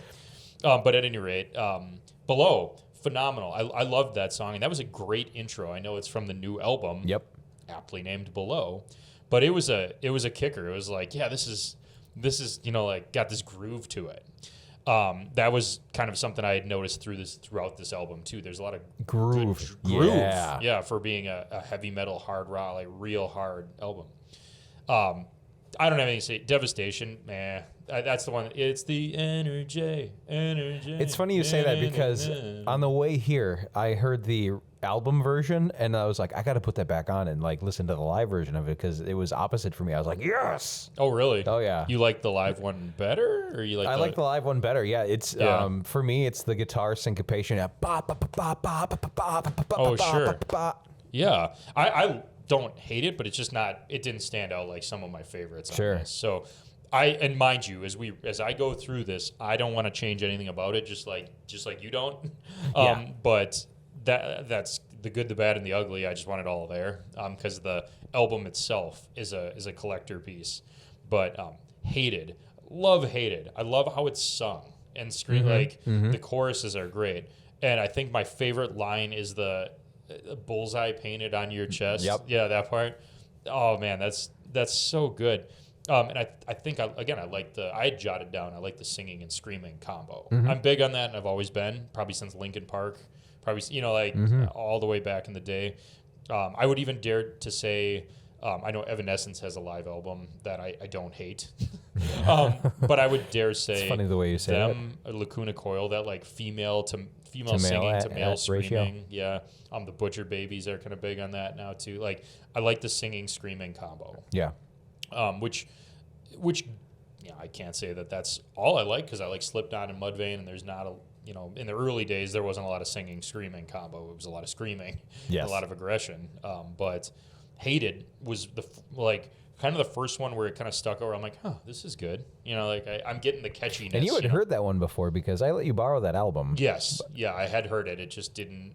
Yeah, it just didn't stand. I don't know. Like they just didn't until this live album. Nothing stood out as remarkable. And I've listened to them. It's not like I, didn't listen to them ever. It's just I didn't give them the thoughts that I give I Prevail or Starset or some of the newer metal, Motionless in White. Some of these ones that are in the same family. We'll say. I might sound ignorant saying that, but that's okay. That's what this is all about. Boomer? Yeah. I'm like, they're in that family with like Britney Spears and Isn't that a tour? Yeah. Yeah, aren't Britney Spears and Starset going on tour anytime soon? Make it happen. No. Get them while they're young. Oh God. So then we start getting down to Sick of Me. Yes, I liked that one. So yeah, this is interesting about this album because like it starts almost becoming like every other song becomes ones that I really seek out now, or that I've added to this kind of Spotify playlist I have. If any listener wants to subscribe to it, you can email us, but I'll gladly send it to you. It's got hundreds and hundreds and hundreds of like my favorites from all my live albums on just a big old compilation of my live favorites. But I start getting the whole every other song I like, and then the next one I don't, and that next one doesn't stand out to me as much. Sure. But Hated and Sick of Me, both loved them. I do like how the singing is. That one's really got a hook. Yeah, too. I really liked that one because one of how it started, like you can hear the guitar riff and he just yells the name of the song, is Sick of Me, and then like the lyrical content really is something that's stuck with me for that one too. Why I like it so much is like sometimes you got to realize when you're sick of your own bullshit. Yeah. And exactly. The lyrical content was great. I think I had jotted down that it was just another prefer the singing screaming combo. It was almost commercial to me in that sense. Like it was like that song was kind of there. To me, I was like, oh, this is like a radio hit. You know what I mean? How I was listening to it. Interesting. And now I start kind of realizing while I was listening to it the first take where I was actually starting to notice differences in these songs, that when we get to Fed Up, I like parts of the songs that I don't like that much. Yes. It's not that I don't like the song at all, but I like parts of it, and then the other parts I could care less about. This is start of that. I don't really get into Fed Up, and there's a reason. There's a really weird reason for it. Go on. It's writing structure, its composition, lyrically included, remind me very much of a song by Neon Trees. Oh. where I'm sick of being told every I'm sick of being this and Oh, like interesting. it's like, and this one's like I'm fed up with it, I'm fed up with it, I'm fed up, and it's a lot of that, like kind of everything ends in a rhyme, and fed up is part of the line every time. Yeah. And that I don't want to say it's because of the Neon Trees song that it wrecks it for me. So I do actually admittedly like Neon Trees, but I don't like that song by Neon Trees. I just don't like that kind of structure. It seems very Disney. Like I don't know. It's just not doing it for me. But it starts to get me into towards the end of it that I love slow syncopated groove with metal. I don't like I don't always like the like double bass breakdown. I like that where it's just 4 on the floor slow, but it's just got this like unified. Everybody's doing crabcore to that part. Crabcore. Yeah, back in my first band, we called that swamp ass metal. Swamp ass metal, and I like that part of it. That's where it gets me, and I found it in many of my other favorites on this album, but that Fed Up, I like it just wasn't. It was the lyrics, truth be told, but I'd written down, this is gonna absolutely crush you because I'm gonna put a violent cherry into this, like a knife. I think it sounds a little bit like dad rock. Oh, come on! It's the lyrics. It's the lyrics for me that make it just a scotch dad rock, where it's just. I don't know, but that sludgy ass like ending totally fixes it. Because I don't want it gone from the album. I just, but so then here's kind of a summation part. From like Dominate to the lines to that. I know you talked a lot about Beaten in Lips because that one's got that kind of upbeat fuck you. Yep. And Body Bag. I would say those 4, like leading up to Hell of It, I had noted, and I still note to this day, for not having an audience like to feed off of the energy, this part of the album just starts kicking ass. Like it's it's energetic as holy shit. Yes. Like, and it just keeps going and going, like all the way through. Like I said, I think it's just because he kicks off Body Bag with Body Bag, motherfucker. But like Dominate, like it's getting a little heavier. The lines, that one was interesting to me because I didn't think I'd like it, but I love the chorus's musical composition. It's not your usual just punch in the gut, or double bass, or this or that, or it's like, no, it's this real like airy, open, negative space kind of song with him singing the lines. Like I think it's, I know it's a classic, or it was one of their original like OG hits. Yeah, right? the chorus on that one is why that was one of the first songs that I heard by them that really got me. It was the line. I think I mentioned this before, but it was the lines and In Between. Oh yeah, yep. Yes, you did mention that. That was part of it. But at any rate, oh man, did not intend to do that. I didn't realize I was up. So. That Zach's crotch was talking. Fun fact: I blew out my crotch earlier today. The crotch of my pants, anyway. Oh God! I thought you were going to the hospital earlier. I thought you were gonna be like, yeah, I had to go to the doctor. Rip my crotch clean in half. Clean in half. Oh man! I still have 2 nuts. They're just on each side of my body. Now that just took me right back to Celebrity Deathmatch, and I just getting ripped right up the middle. Yeah, the chorus for this song is really what drew me into the song and some of the lyrical content because again, going back to his statement that this is a space for him to be just right out the gate, true to himself and always honest. The chorus for this one is, when I tell you I'll be fine, I still want you by my side. Please just try to read between the lines. Where's my comfort in the undefined? Please just try to read between the lines. Yeah. And those are great lyrics, and the way that they play the song is equally as awesome. It's just this kind of, like I said, it's this airy, kind of open, just wandering rhythm or something, that just, it kicks ass to me. So, but what I had written down about the energy kind of building up as we get through, from Dominate down to through Body Bag with Body Bag, motherfucker, where I start getting with this vibe I get is actually from kind of when I was growing up in the small town of Mukwonago. We would play these local shows in park pavilions and things, and these bands for 20 minutes, like I might have mentioned it earlier, but it's like you get like these 20-minute time slots in these either local Battle of the Bands shows outside in summer, like in a park pavilion, or you get them like just a bunch of bands together and you're doing we used to do like a rock for the Red Cross and stuff like that. We had so many bands at our high school that we would just get everyone together to do this, and that energy that starts building up in this album up to the song Hell of It reminds me of that, because it's like these bands in my high school would just have like 20 minutes to just beat the fuck out of that pavilion. You know what I mean? It was like it was the heat of the emo era too, the girl pants, every I might have mentioned it earlier, every song was like, I'll be thinking of this next song is called I'll Think About You when I'm convulsing on a stretcher in the ER. It's like all these fucking like, I don't know, the band probably got together that day. You know what I mean? Sure. Just like everything is screaming and like as hard as they can go, and like I don't know, Johnny over here with the massive side part just learned bass today, and he knows about 3 notes, and that's all that they need.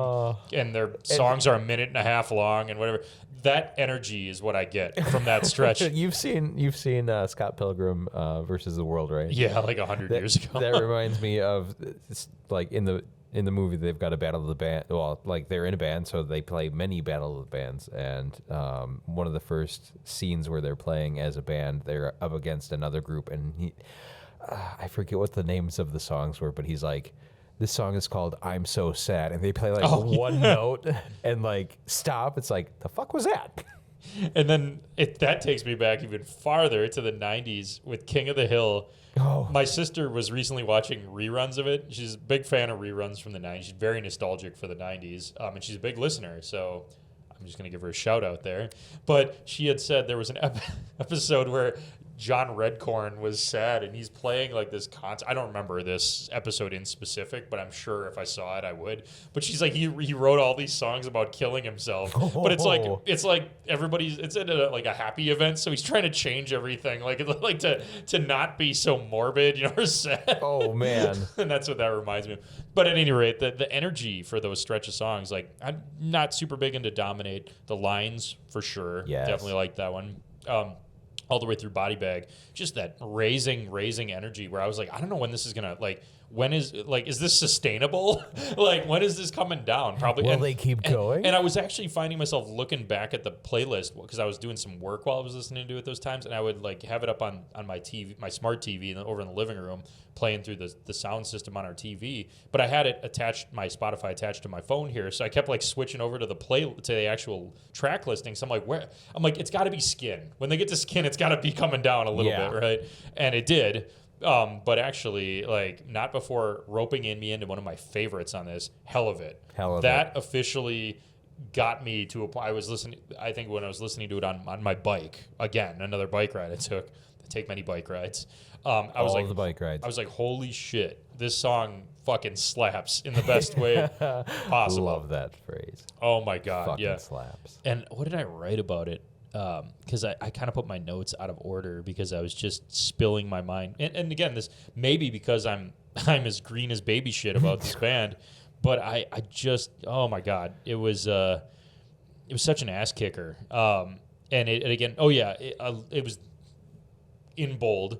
I love it that they slow the tempo down after rip the flesh off my bones. Oh, make a face from my carcass. Is that what it was? I think so. Yeah. And it's just it's this again. Back to the sludge. Yeah, back to the sludge. Or I guess, eloquently always put it syncopation, but I'm sure it's sludge. But that's the first one where it really stood out to me. Not just in the end of Fed Up. It was like that was almost there. But man, the end of Hell of It, it was just that. Just perfect, keep digging that one in there, huh? Oh yeah. I'm not. I know it's gonna crush you. I knew that would hurt you, and I was thinking about it all night. Thanks. We'll go see it. Well, is anybody listening a therapist? Because we're gonna need one after this. All right, listen. Skin, it's a classic. I mean, there's not much that can be said about that on my end. I liked it. I like the original, and I think they did justice live. playing the song Skin. It sounds great. Great song. A lot of times, and I'm going to reference this probably a billion times till we die when this podcast ends, because I don't really know when it'll end. Yeah. But I'm going to reference this a billion times. Popular hits by bands, I always end up liking better on live albums because they beat the fuck out of them on radio or Sirius XM on anything, on playlists on Spotify, playlists on becomes Pandora. algorithmic. Yeah, it's become like you find a hit and it's gonna just be the shit's gonna get kicked out of it. So when I hear a live album come out and they've got their hits on it, I know already. Like it's not. I won't just add them to that live playlist of mine from the collection because I know what it is. I know I'm gonna like it better than the original at that point. That goes for anything popular. Yeah. So Skin, my wife likes it. She likes the live one. She's all good with it all, and I think it's great. But then following that, we do get to the more, in my opinion, kind of simmered down part. I can tell it's starting to go towards like a conclusion, I guess we'll say, right? Yeah. You never know. All right. Yeah, it's a good one. Yeah, it's a good one. That's off a disease. So I'm kind of getting, after Skin, I'm getting to this, like, everything's going to be great. Yeah. Everything's good. We're just paddling along. You can't see this, but he's like flowing behind his drum set. He's like, yeah. Yeah, I'm like doing like a rowing maneuver, Is that what that is? Like I'm rowing my kayak and we're all like, it's like a rowing crew. We're all like, yeah, Skin, good. You never know. And then all of a sudden, one of the crew members turns around and just fucking like donkey punches me right in the nutsack. and that is Bad Listener. Oh. And that song has thoroughly made me a fan. I just imagine an assault. And what's hilarious about this that I write down, other than my nutsack assault... Did you write that entire thing down? No, I made that up. Fantastic. I write for a living too, so that's what. But the funniest part about Bad Listener, and why that made me the fan is the fact that there's almost no singing in that song. No. It's fucking aggression for like 3 minutes even, like almost not qualifying for a radio song because it's short-ish, like what have you. But oh my God, the say it's a waste of time, say I'll never get a real shot, I'll be hanging my head till my brain rots, and then just that fucking like, oh my God, and his screams in it, it's just like, ah! Like it sounds like agony, like, and it's the best thing I've ever heard. Best thing ever. At this point in this album, it was like, holy shit, I don't like. And that riff for that song, man. It's kind of like, okay, I'm gonna go way off the rails with this, all right? And everyone's gonna laugh at this, and anybody that is related to me is gonna be like, I don't want to hear this. So I'm giving you a chance to tune out right now, okay? Might need to take a step back. It's like being in middle school, and I promise you this is gonna offend everybody, okay? Even better. It's like being in middle school. We've all been there, and anybody listening to it that hasn't been yet, turn this the fuck off because you shouldn't be listening to it.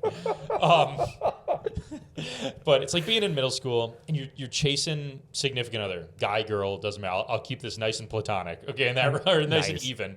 If you're a girl chasing a guy chasing a guy, whatever, it doesn't matter. You're chasing the person that you're actually like super into. Then you got the individual who is really into you, and they're either your friend or kind of, like we get along, but like I don't envision being with that real middle school, like early high school mentality of like I want the prom king or queen or whoever, and the best friend likes me, and then eventually you're like getting so tired of you start making headway with the person you want to the person you're like kind of crushing on, and you start getting tired of that. You start getting tired of crushing on that person. You're like, they don't want to be with me. And then the friend is there like, I don't care. I'll pull it out. I'll show you my titties. I don't care what you want me to do. And it's just like, I really shouldn't. And you're like, and you're saying that to yourself while you're having sex with them. You're like, I really shouldn't be doing this, but it feels so right. Wow. And that's the person you end up marrying usually. God damn it. So we went there. On that note, we went on a journey. That is how I relate the song "Bad Listener" to why this brought me into this whole album. There is so many, I am a claim to fame cliche. I am the Chad Kroger of people who like screaming, singing combos because there needs to be that dynamic vocals, blah blah blah blah blah. And here I am like, ooh, but bad listener. I mean, I shouldn't. I really shouldn't. And then before you know it, I'm balls deep in that squealing hog going, this is the best day of my life. Oh, you just went full Giga Chad. I'm just fucking terrible. If that doesn't get calm down, Kyle. If that doesn't get someone like your buddy with the initials FM paying attention to our podcast, I don't know what will. Fair. We should tweet at him and be like, you need to listen to this. Okay, you need to listen to this. He does have a shit. Patreon that you can do that. We should do that. We should definitely do that. But I love that song. I love that song so much that I told Zach here to make it my walkout song in my mid-30s softball team I play on here and there. And I was like, you got to just highlight the part that is I'll be hanging my head till my brain rots. I'm like, because that is the most fucking guttural, vile like thing to even say. I actually think it's I'll be banging my head till my brain rots. Oh, is it? Yeah, maybe. You might be right. It's just, again, so guttural and screamy, I could care less. I'm just in it going, yes, this feels so right, and I shouldn't be doing this. This is terribly good. Might need to dial back the cringe a little bit. And then afterwards comes Disease in between, and the past is like kind of like wiggling us all the way to the ending. I love the song Disease. Disease was great. That was, you were mentioning earlier, that was an older one too, correct? Yeah. Yeah. Let's see. No, actually, that was on the album before Below. Oh yeah. Okay. Yeah, that's right. It was in between. You said is what you heard them. That was kind of a first song you were hearing from them, along with the lines. Yep. But Disease, I really like that song. I love how the singing is. I love how it brings me down from the fucking acid trip.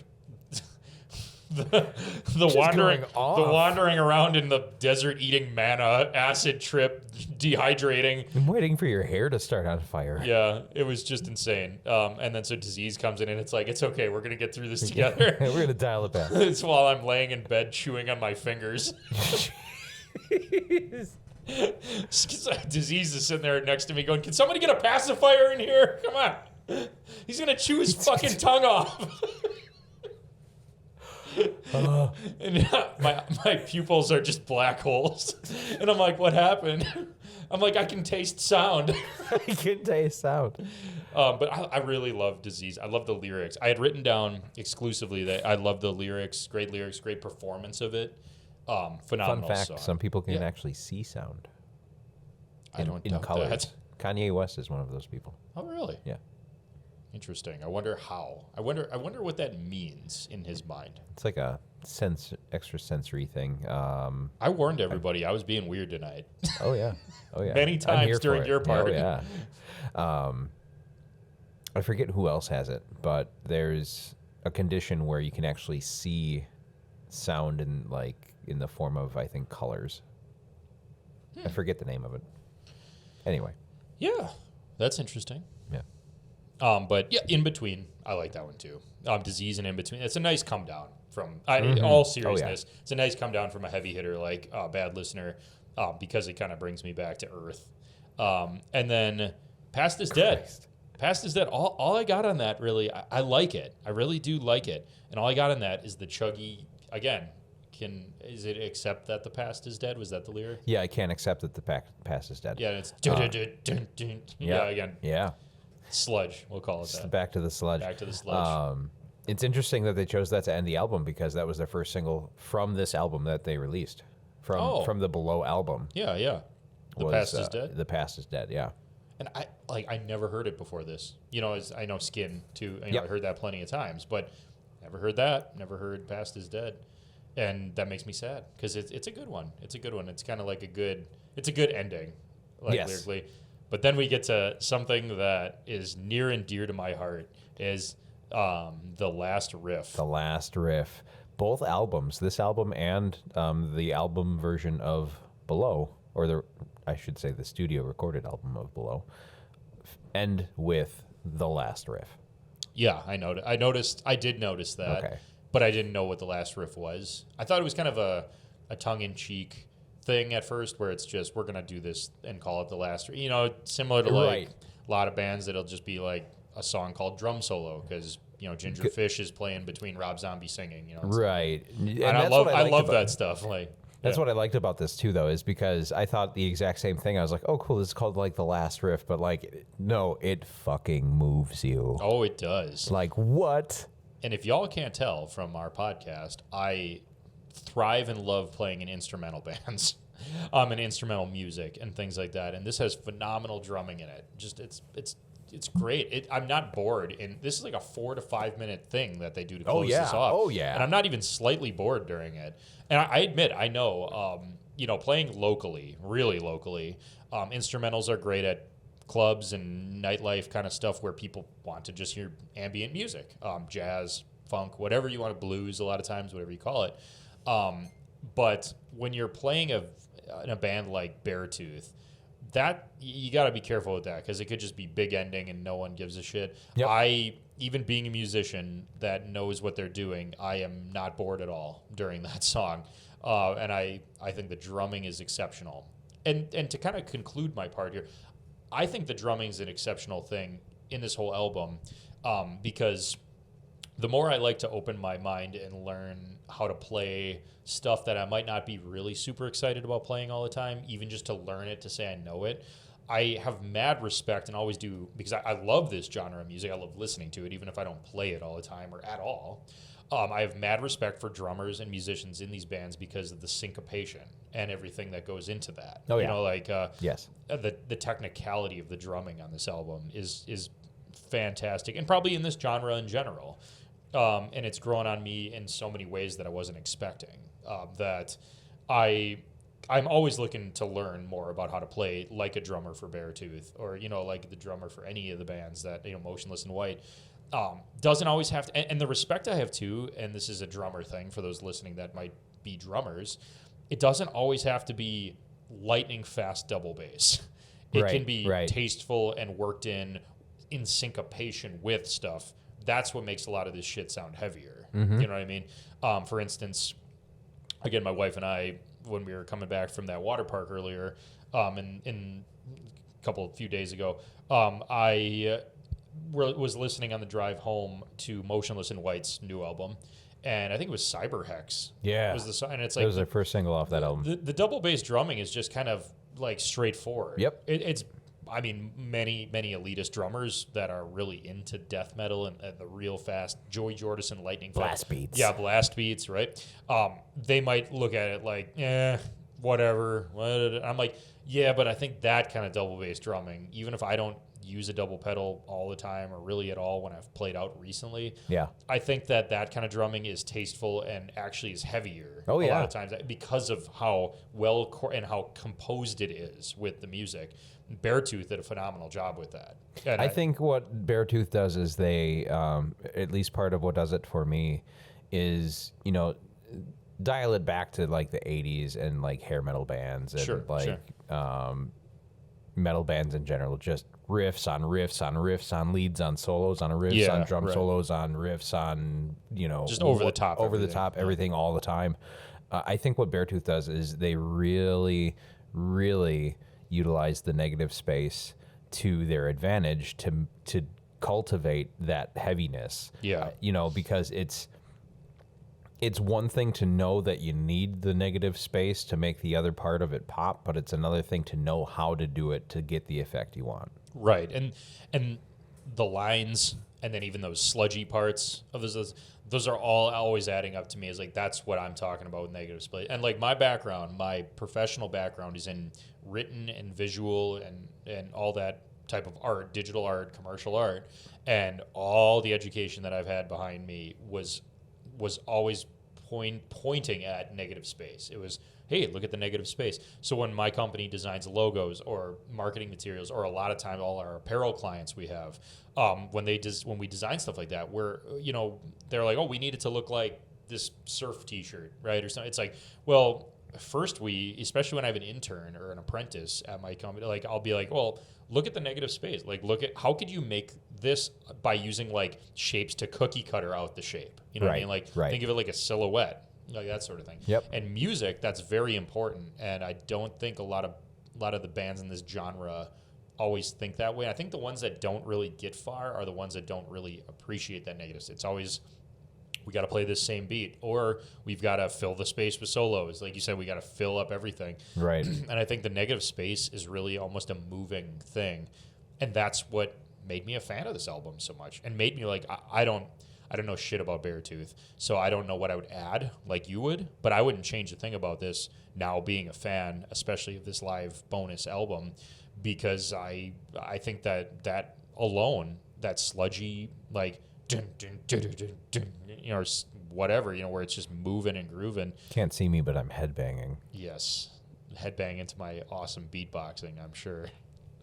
I think that brought me in, so I don't want to, I would never change it. I think it needs to be done more. Yes.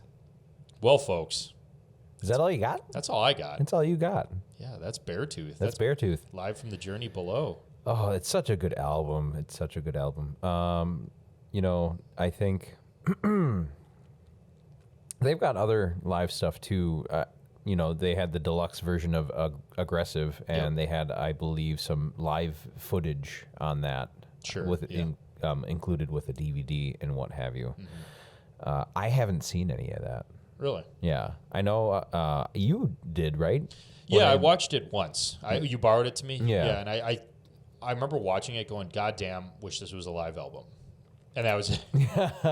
It's funny. Yeah, and I probably had it in the background. I probably, just like when we were building the shed, I was probably listening to the back. I had it on in the background, I think, and I was like, this is really good, but wish it was a live CD so I could listen to a live album, so I could hop on the bike or do whatever. Yeah.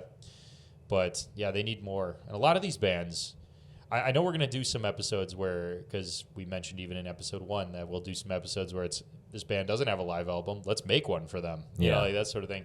What would it be? I can think of a lot of them from this genre that I'm like, I don't know why you don't have one, because their performances sound great. I've seen some of these bands live, and I've heard them live, and I'm at music fests earlier this summer, and now that music is back, and live music is back. I'm like, I don't know why you don't just record some. I mean, the worst that's going to happen is it doesn't turn out. And I know that there's money that goes into it. I know that, but oh man, I think they do. I think they just don't release it, and I don't know why. You know, and I only say that because, right, look at back to some of the things I shared with you with Welcome to Rockville. Oh, yeah, Florida, right? But Sirius XM recorded, I don't know if like their production recorded it or if it was individually recorded per band. Yeah. I imagine that Sirius XM did it, but I'm sure that's not every show for every band. Mm-hmm. But they've got to be out there like recording stuff just hanging on to it, right? There was weeks ago now when I told you that Stone Temple Pilots have a live album from '94. Yep, they released that's right. in 2022. Stone Temple Pilots released a live album from 1994. Their singer's gone, everything's different, and here it is, and that's fucking awesome. That's my plea. Come do it, please. And we're going to make you, because one of these episodes coming up, I'm sure we're going to make one for somebody. Yes. Be like, hey, bro, get on this shit. Bro Chacho. Yeah, hey, bro Chacho, get on this shit. So. Right. Yeah, I don't think I've got much else to say about Beartooth. Love the band. Again, a lot of the energy they put forth and the messages that they put forth really resonate with, can resonate with anybody. Yeah, absolutely. So I loved the album all the way through, and that's all I've got. Beartooth, you did it. You brilliant bastards, you did it. You got a fan out of this. And if you need me, I'll have Bad Listener on. I'll be chewing my arm off in the corner. Yes. And if you like what you heard, we have no association with anybody, but if you like this kind of stuff, there's another guy who does a podcast called The Ongoing History of New Music, featuring Alan Cross. He's everywhere, does all sorts of stuff like that. There's a bunch of information on YouTube. The world is your burrito. Hell yeah. Please keep listening to us. That'd be phenomenal. Maybe we'll get some guests on here sometime. Maybe it'll be guests of some of these bands. Who knows? But maybe we'll get a local musician to come in and chime in on a live album. That's true. Zach is in charge of our social media, so I wouldn't use the yakking. phrase in charge, but Yeah, he stumbled into that doorway and just decided to put an apron on and get to work, as if he works at a coffee shop or something. I was just gonna say, fucking am I baking? bakery or something. I don't know. Is there baking involved with social? What's happening now? Will there be dough? Dough. How about pastries? Is that something that has to do with social media? Why am I wearing an apron? Jelly-filled only, please. Why am I wearing an apron? Is there some characteristic of this career that's going to require me to protect my street clothing from? There's a cat on the apron. Splattering happen? The splattering. All right, that's enough bullshit from my weird ass tonight. So, awesome. Thanks for listening once again to Fuck It, We'll Do It Live.